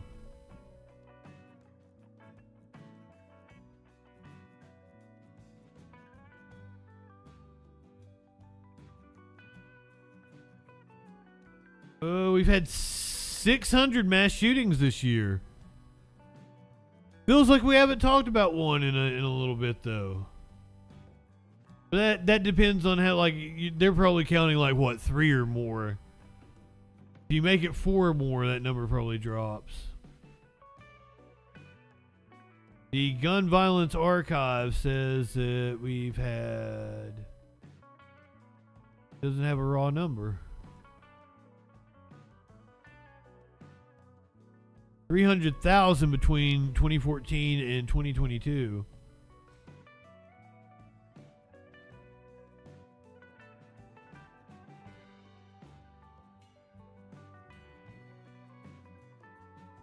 Looks like it was 603 injuries in mass shootings. Where the 600 number comes from, according to the Gun Violence Archive. Wrestling Empire? I don't believe that I have. Alien or domestic? Oh, da-dum. You condemn Hamas. He condemn. Footage from inside the Al-Shifa hospital seems to show that there is not really a command center for Hamas.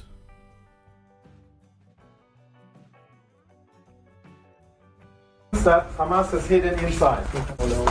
This is where this video was released by the IDF. A more secluded.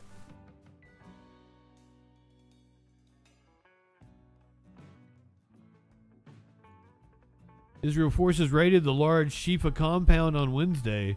Military released footage showing tanks outside of it. Israel launched the attack, claiming Hamas had built a vast underground command center below the hospital, connected by tunnels.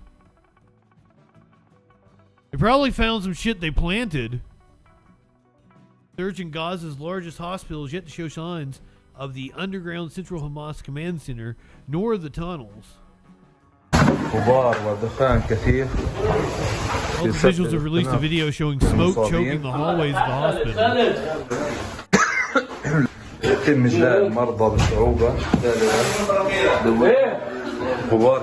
An official in Gaza's health ministry said that for hours the troops ransacked the basement and other buildings and searched the grounds for tunnels. Seemingly found none. The building included those housing the emergency and surgical units.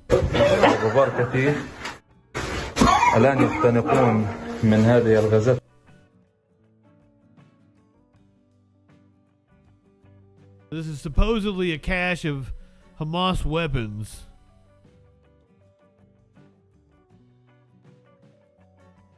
That they probably put there. AP could not independently verify the Israeli claims that the weapons were actually found inside the hospital. To extract quite a lot of interesting intelligence from. Gaza health officials and Hamas deny Israeli claims that militants operate in the Shifa hospital. After the war erupted, tens of thousands crammed into the hospital grounds to seek shelter.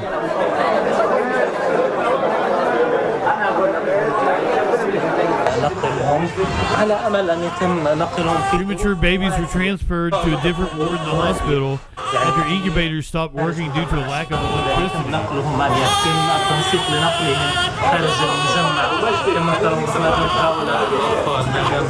40 patients, including 3 babies, have died since Shifa's emergency generator ran out of fuel on Saturday. All those babies are dead now. So, hate to be the one to report that.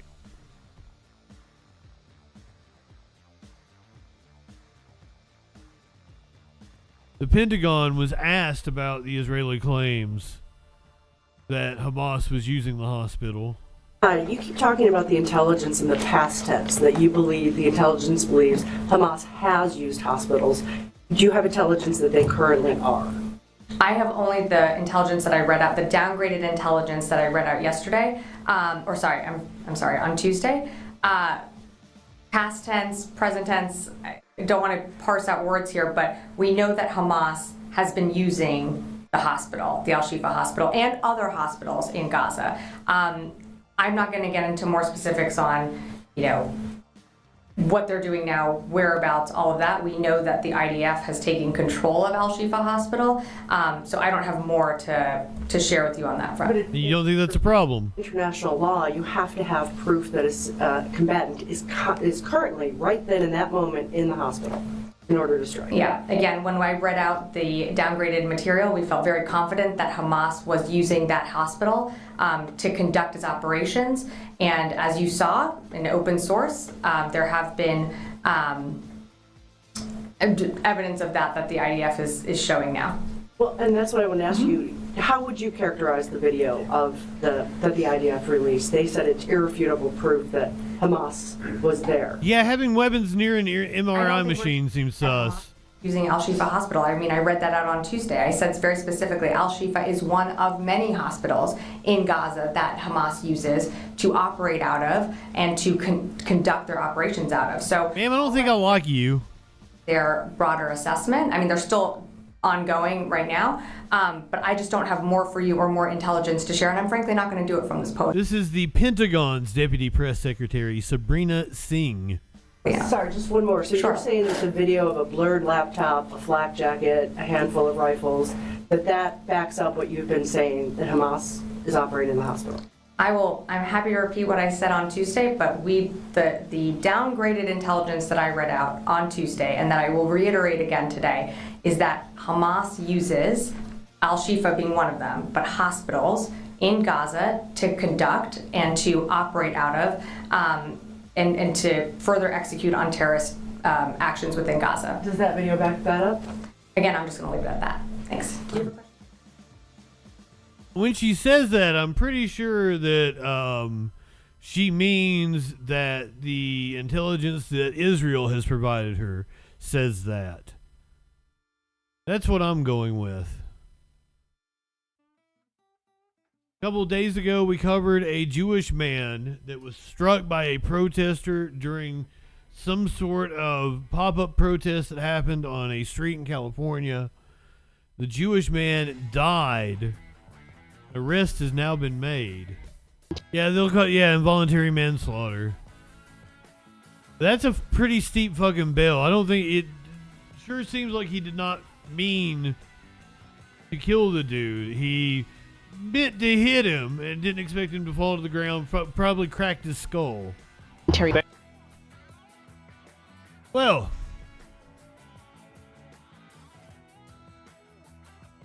but tempers are flaring on both sides.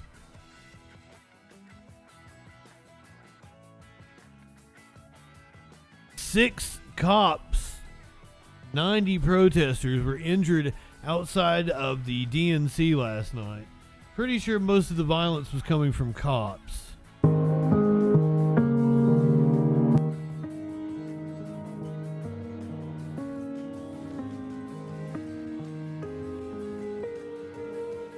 Six Capitol police officers and 90 protesters were injured on Wednesday outside the Democratic National Committee headquarters.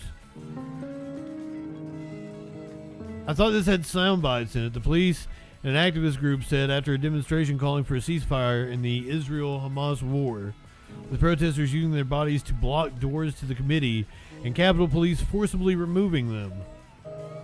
Scenes from the protest, some 200 people gathered outside the DNC headquarters in Washington, D.C. Looking very peaceful. The D.C. police released a statement on Thursday morning saying the group was not peaceful and failed to obey lawful orders.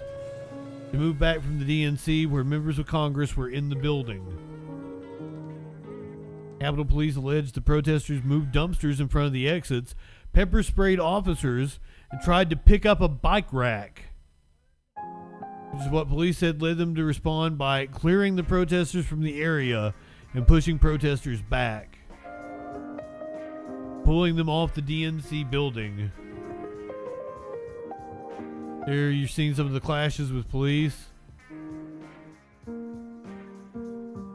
They seem to be the aggressors. Like these don't look like violent terrorists. These look like middle-aged fucking moms.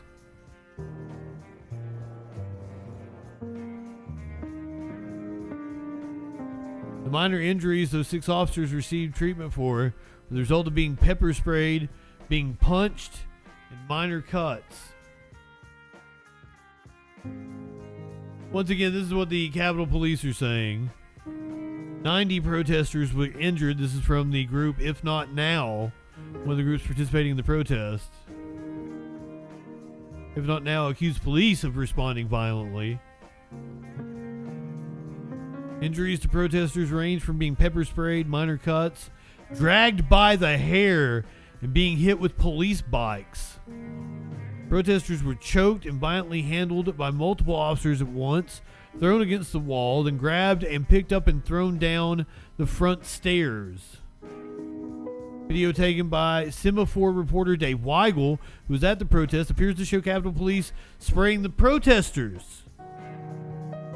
Capitol Police confirmed to Forbes they used pepper spray on the crowd after the crowd sprayed the officers. But according to Dave Weigel, it was the officers spraying the crowd. Apparently, the officers did not have gas masks on. Come to think of it, I do believe I bookmarked that.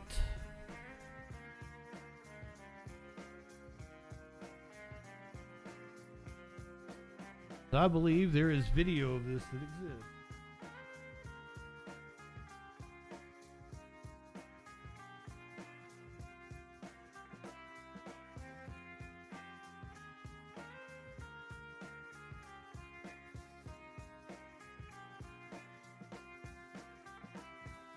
Maybe I'm smoking crack. It happens from time to time.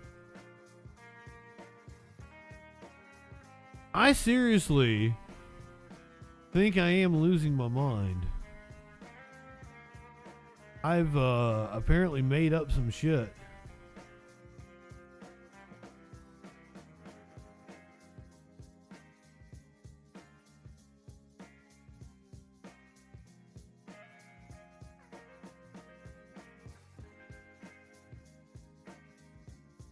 The still picture showing the protesters being sprayed. Cannot find video. I will show you the picture.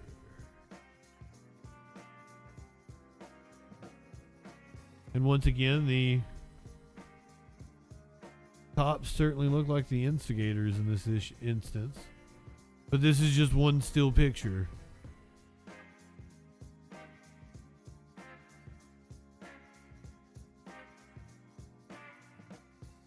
Weigel is a good one.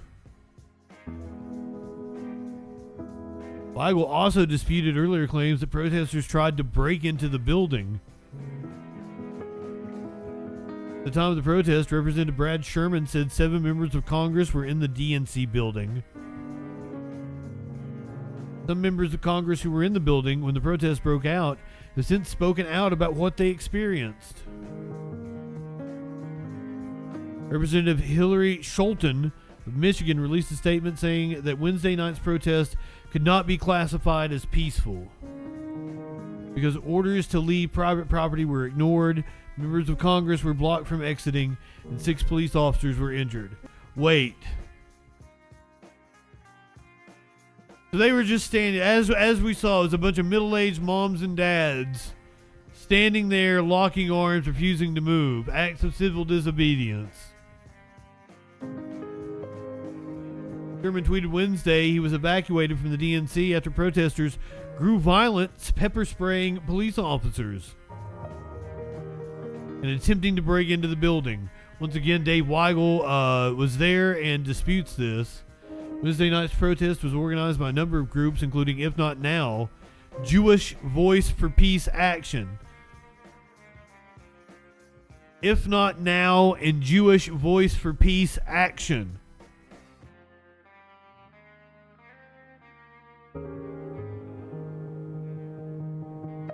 As well as the DSA. The DSA was involved, the Democratic Socialists of America. The protest was the latest in a series of contentious demonstrations that have arisen in Washington and across the country. We're going to talk about more of those, including an update on, I think they touch on one here, but I have a bit of an update on one of the ones I think they are going to talk about. Officially declaring northern Gaza under their control, and battle lines could be moving south. In response to the growing conflict, we're seeing new waves of demonstrations and protests here in the U.S. Laura Geary looks into the clashes from coast to coast in just the last 24 hours. There is an AK-47.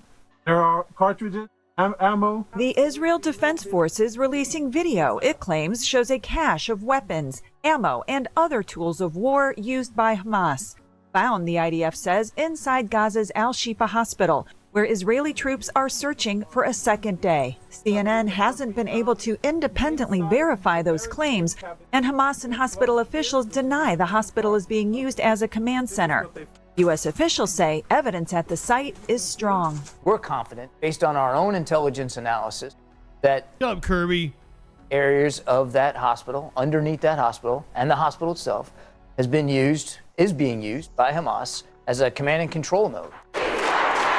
In the U.S., divisions over the war sparking more run-ins between groups and law enforcement. A demonstration in D.C. overnight escalated to one person being arrested, 6 officers being injured, and some congressional members temporarily evacuated. Morning rush hour in Boston blocked by a pro-Israeli group demanding a ceasefire in Gaza. Scary time to be a Jewish person. In San Francisco Wednesday, demonstrators converged near where President Joe Biden was speaking at the Asia-Pacific Economic Cooperation Summit. Many here said they hoped their actions would lead to meaningful change. But if it's not, we will be back in the streets, and the pressure is only going to increase. I'm Laura Aguirre reporting. Now, as far as the humanitarian aid effort in Gaza, Egypt says more than 6,000 gallons of fuel were just delivered at the border to the United Nations relief effort. That will be used to transport aid from the cross. So some protesters in California in the Bay Area threw their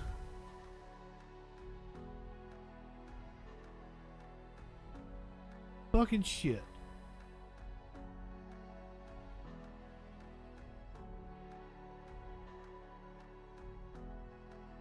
I copied the wrong link. That happens sometimes. Hold on.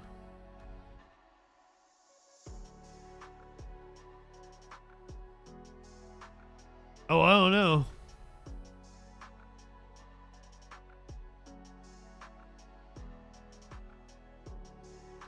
Do we want to do a chase live? Dedicated, Oh, they already caught him. They want to get to the bottom of this. It was their pursuit to begin with. Now you have California You got some titties. Patrol handling the driver over here, but this is a mutual effort between LAPD and California Highway Patrol. Plenty of paperwork for both agencies to complete tonight, and eventually they will sort this out and decide to hand this over to a prosecutor at some point. We missed a pursuit. Not want to give herself up here. Now we have a third unit joining the pursuit. That's going to give them more options. But you're right. It really is one of those two things. I totally would have took a live pursuit. Right in the middle of our coverage of the siege of Gaza.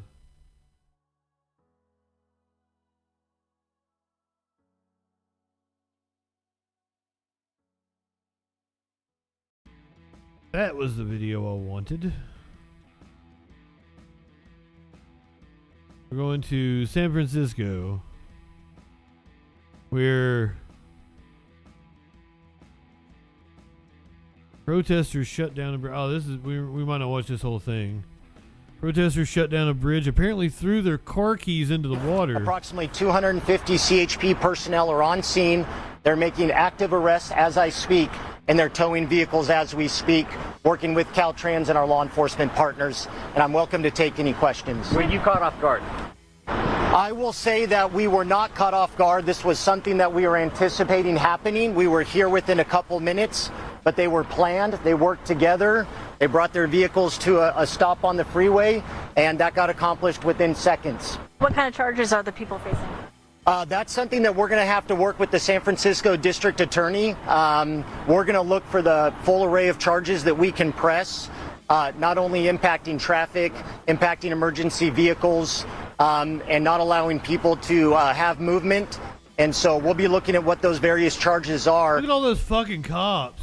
To increase those charges based upon people working together to do this. How many police officers total do you think are here? I would estimate right now total police officers among the various agencies approximately 250. What's your estimate of reopening the bridge? This is the Bay Bridge. In 15 to 20 minutes to hopefully have one lane open. It could take up to 30 minutes, but as we work through the crowd, there's vehicles that are abandoned and vehicles that they took their keys and they tossed them into the bay. And so we have to tow those vehicles. We have no other choice. Ultimately, we don't want to open the lanes until it's safe to do so for all people. But as quickly as we can, we do want to get one lane at least open. And for our viewers who are just tuning in and watching her live right now, repeat how many people were arrested, how many vehicles you still have to remove. So this was just a few hours ago. Arrested so far. 15 vehicles have been towed. Again, those keys were tossed into the bay, and that's that calculated movement of working together that they did. We could still have 5, 10, 15 more cars to tow. Each time we work our way through the next set of vehicles, we're finding abandoned cars and more protesters. We estimate another 25 to 50 arrests could be made today. Once all arrests are done, we will provide those final numbers to the press. How far back are you having to go down the bridge to see if these vehicles are still? So right now we're having to go hundreds and hundreds of yards past the initial scene where we're still finding protesters in vehicles. Okay. And that's what's really causing the major delay. Venus, good evening. One set of vehicles and one set of protesters, we would have gotten out of here very quickly. But again, I applaud the uprising to call for a ceasefire. It's making it a process for us to get through. I am amazed that people care this much. That you were arresting hundreds of yards away are protesting. So we've been videotaping and we've been watching individuals. And so anyone who is arrested, it will be because they were actively participating in the protest, that we had eyes on them, and that we've identified them as an active protest. This is kicking authority in the balls. He's kicking authority in the balls. Yes, we come out here. We have a video that we take.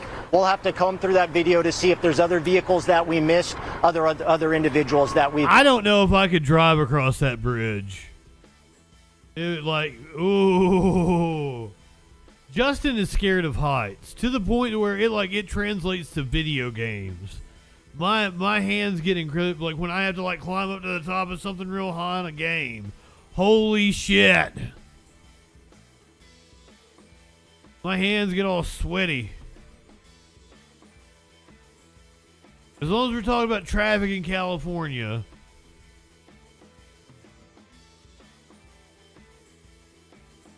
Let's talk about the I-10 bridge, which is going to be shut down for 3 to 5 weeks. I've been meaning to cover it because I didn't realize how big of a deal this fucking... There was a fire from a homeless encampment. It caused the closure of this bridge. Apparently it's a nightmare for people in L.A. Get in and out of downtown LA without their cars. With a stretch of the 10 freeway expected to remain closed for several weeks, city officials are offering incentives for drivers to become riders. KCAL News reporter Tina Patel is live in downtown LA with this story. Hey, Tina. Oh, yeah, public transit. Good morning. Well, unfortunately, the timeline for reopening the 10 freeway is still December, about 3 to 5 weeks from now. But progress is being made. There is all of the hazardous material that was under the freeway. That's now been removed ahead of schedule. And the federal government issued $3 million in emergency funding to offset the initial repair costs. Leaders at every level of government seem to acknowledge how important it is to get traffic moving through downtown LA again. That's why crews are going to be working around the clock regardless of weather conditions. Now, as for how traffic is moving, it is still slow going. Transportation officials say the general delays in the downtown area used to be around 15 minutes. That has now doubled to 30 minutes. Their advice, if you're not driving to downtown, stay on the freeway, take the 110, the 101, or the 5 to get around the closure. Living on the 110. On surface streets, they're adding more traffic officers, opening more turn lanes, but they still between the 101 and the 5 is take public transportation. LA DOT Commuter Express is free, as is Dash, and the Metro A and E lines are operating smoother and faster than ever. Angelinos, every person who chooses to not drive can make all the difference in keeping our city moving. Now, Metro says their ridership is up about 10% this week, but they want even more people to take advantage of that. So they're going to be adding more buses. MetroLink is going to be adding more trains.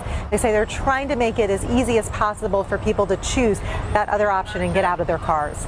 We'll send it back to you. All right. If only we invested in robust public transportation before emergencies like this, that might be a novel idea. Head on over to Nevada. Go to Las Vegas. Several teens were arrested after they apparently beat another kid to death. This is a video that's gone viral on Twitter. Especially the people like libertarians that talk about how bad government-run schools are. Metro Police is once again asking for your help in identifying 2 teens that they believe were involved in the beating death of a Rancho High School student. 8 other students were arrested Tuesday in connection to the beating death of 17-year-old Jonathan Lewis. Metro tells Fox 5 they believe the boys you're seeing on your screen right now are among the students in the now viral video beating Lewis into unconsciousness on November 1st. Lewis never woke up, and on November 7th, his family made the gut and heart-wrenching decision to take him off life support. With these teens still at large, parents are bringing up safety concerns near the high school. Fox 5's Shauna Kalafi has more.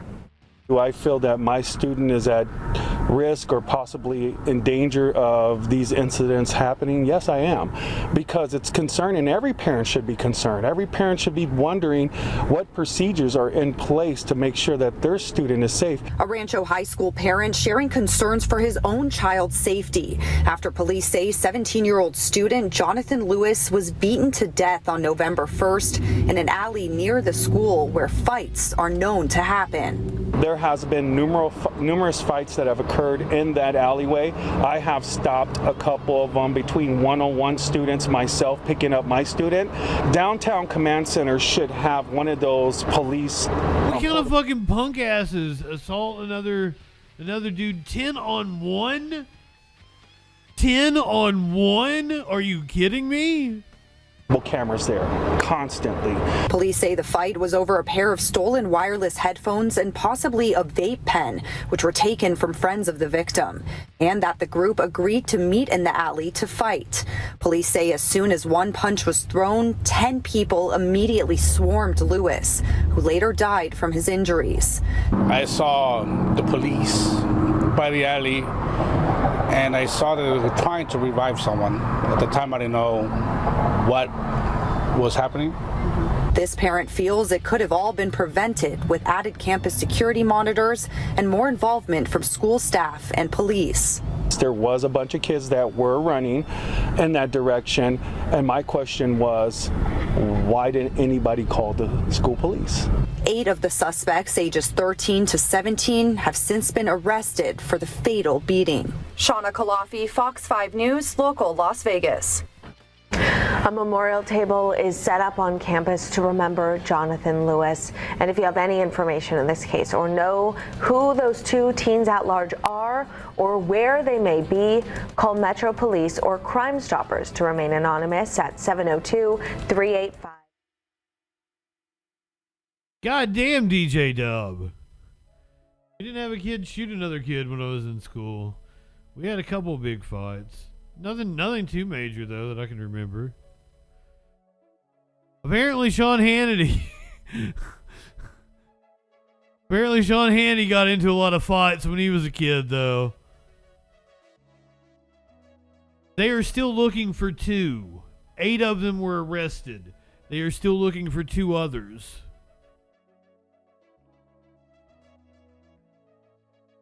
This one might be really hard to watch. I think bravo to the police here, except, unless we'll find out like a couple months from now that they ignored calls to investigate this place for weeks or something before they actually went in. But as of right now, bravo to the police for rescuing a woman in Akron, Ohio that had apparently been abducted.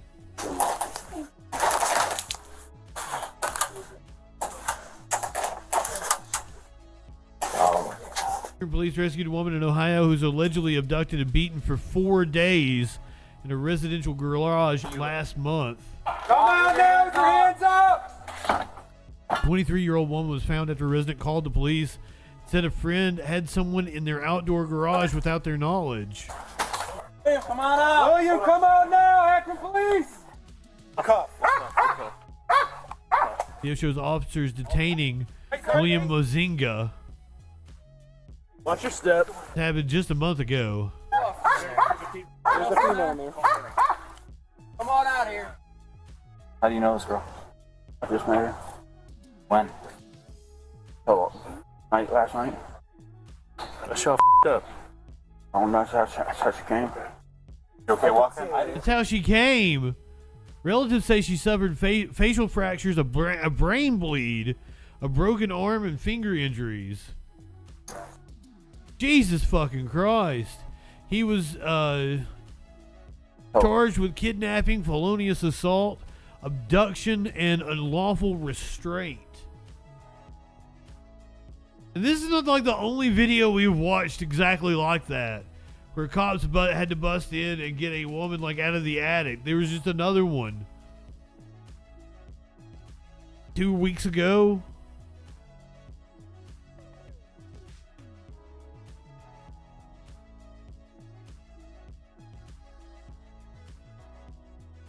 Jesus.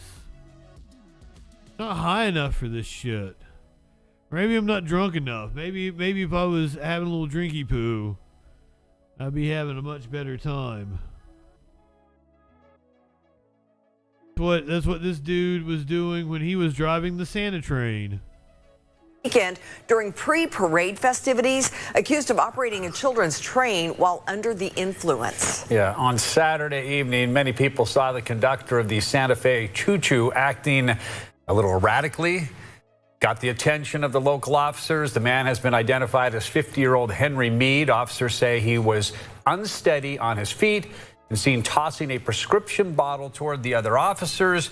A field sobriety test was done. They determined he was under the influence. Mead was taken into custody and a search found a syringe, meth, and several other narcotics on him.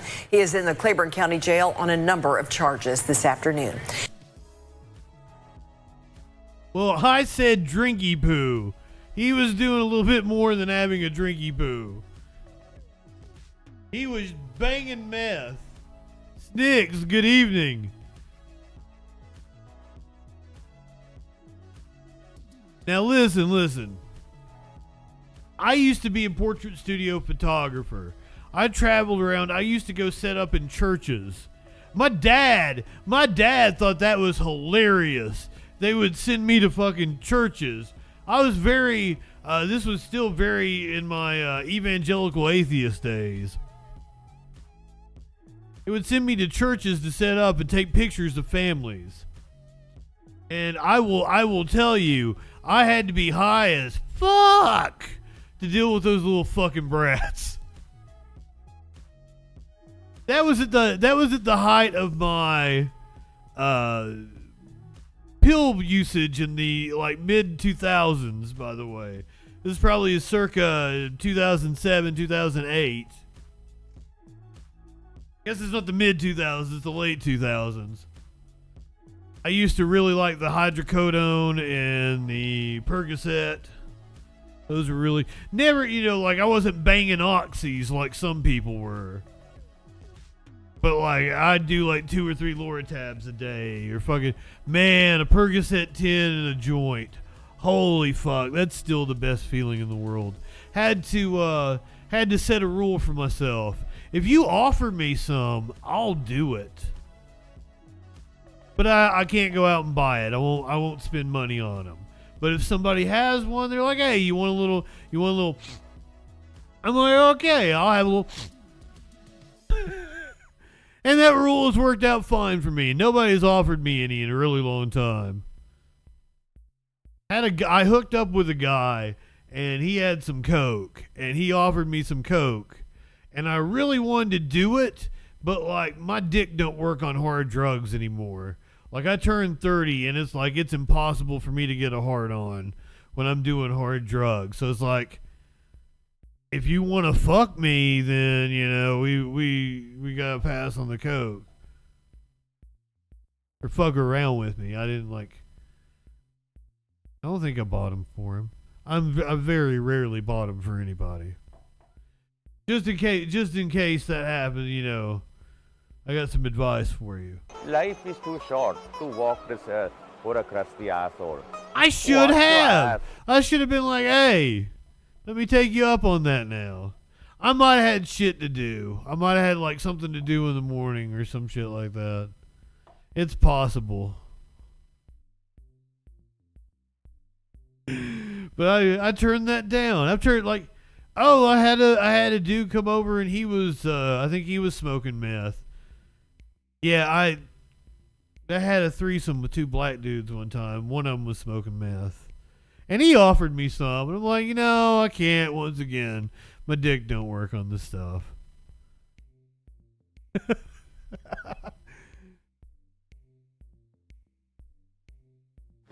You live in sexual anarchy?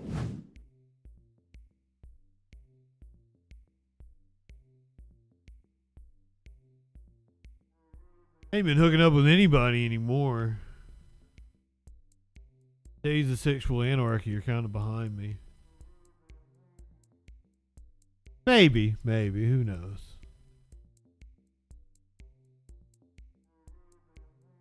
I went out on Halloween. That was a fun time.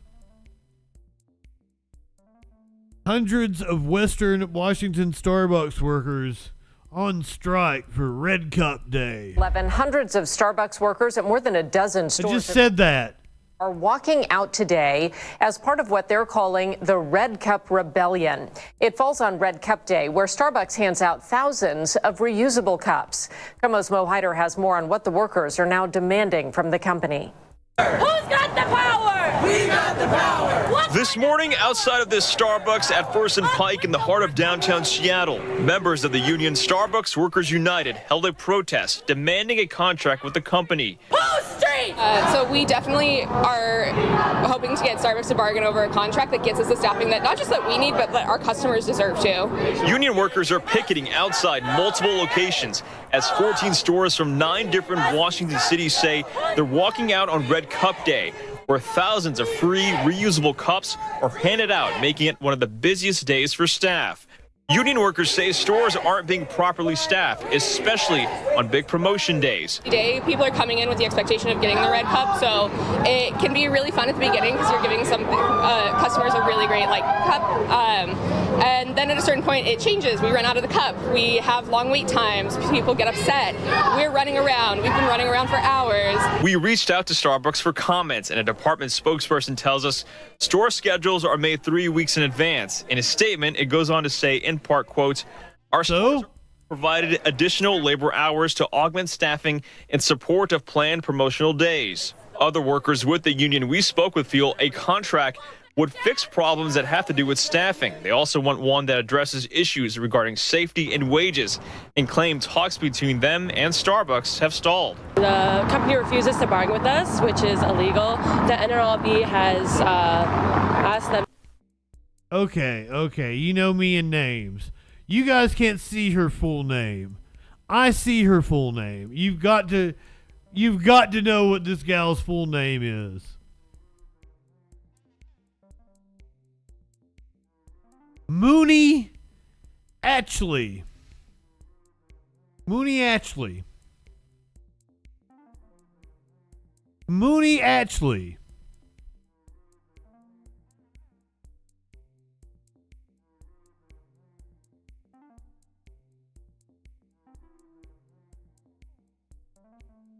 Don't get me wrong.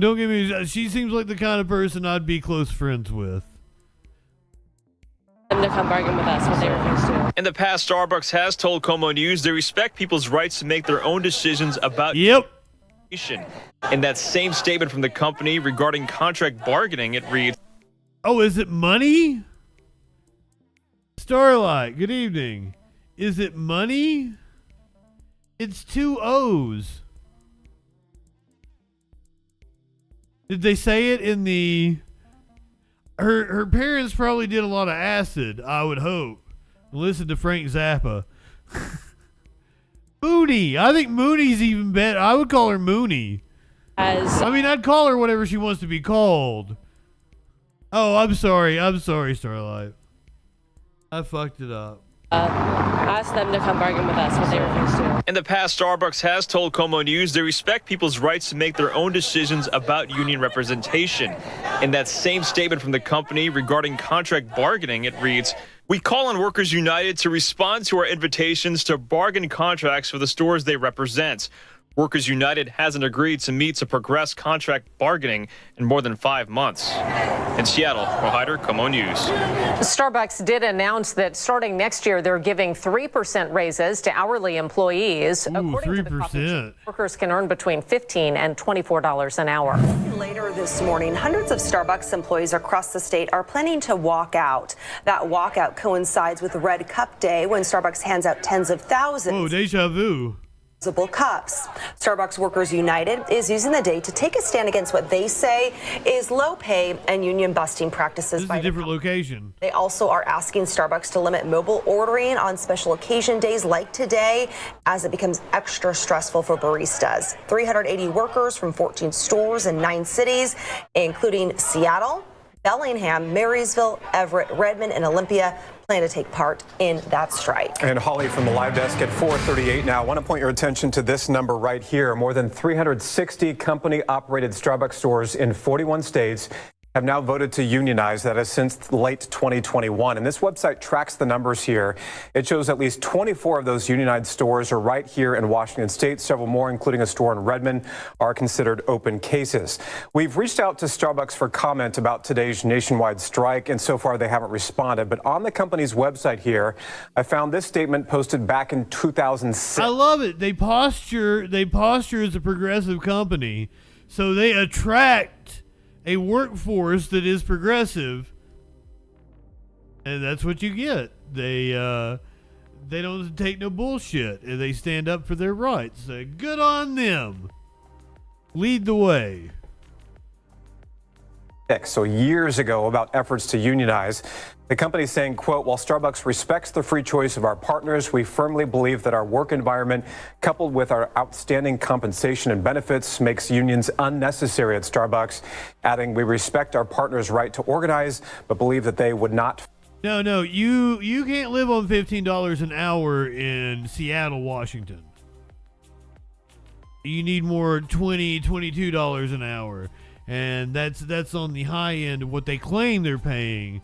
I would assume that most employees are on the low end of that and are not getting the $15 an hour.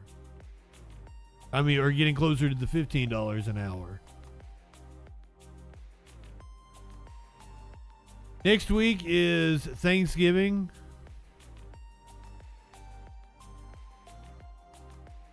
I have the Thanksgiving graphics up. You remember the woman that went viral? It's been about 8 years now. She texted the wrong young man about coming over for Thanksgiving, and they've made it into a tradition. And like it's kind of heartwarming. Invite a stranger to her Thanksgiving dinner. They're going to spend the 8th Thanksgiving together. They're adorable. Look at them. They're both fucking cute. This happened in 2016. This is from a completely different time. Wanda Dench texted Jamal Hinton inviting him to her dinner.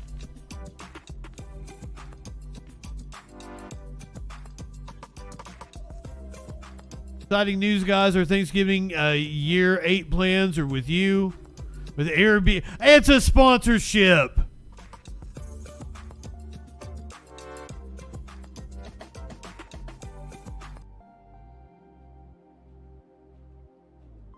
I was all into it. I got suckered in.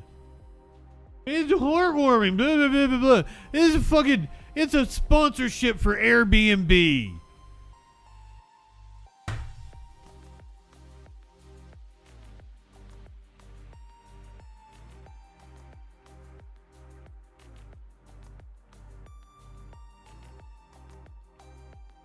Goddamn capitalist dystopia that we live in.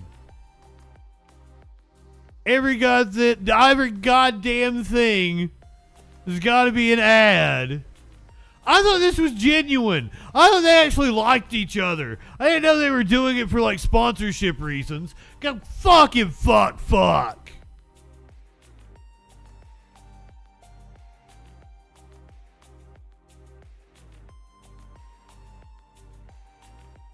Wow.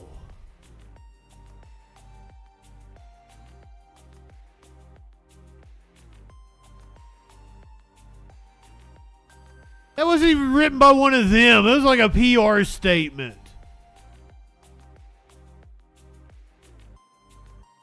I hate it here.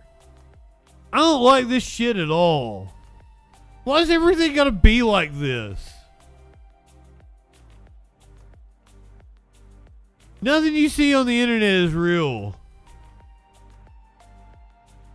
This animal video is gonna be some sort of fucking hoax. This raccoon didn't really hold hands with this guy. They're watching SpongeBob.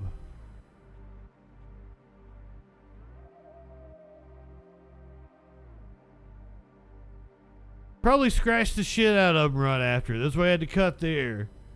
Make it look like the raccoon was holding his hand. He looks calm as shit, though. I want a raccoon. I would love a domesticated raccoon. They're so fucking cute. Look at that dude. Oh, my cat's getting jealous. You want to get up here? Foxy boy.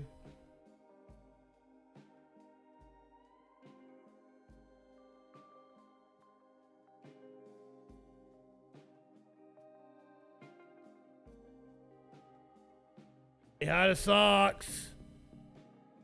Oh, you can barely see him. It's so dark in here. Say hi, Soxy boy. Don't kick the microphone.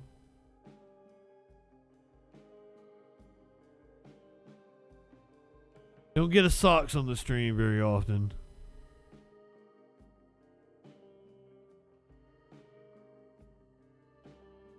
He has his tux on for you. All right, go ahead. I'm gonna be here tomorrow night. I'm gonna do a freak show tomorrow night. I'm gonna fly solo. No co-host, just me. We'll do some bullshit stories. 10 p.m. Eastern. Go ahead, light one up, tip one back. It's all right to have a little fun before you hit the sack. I'm JustinFREAKIN. We'll see you tomorrow.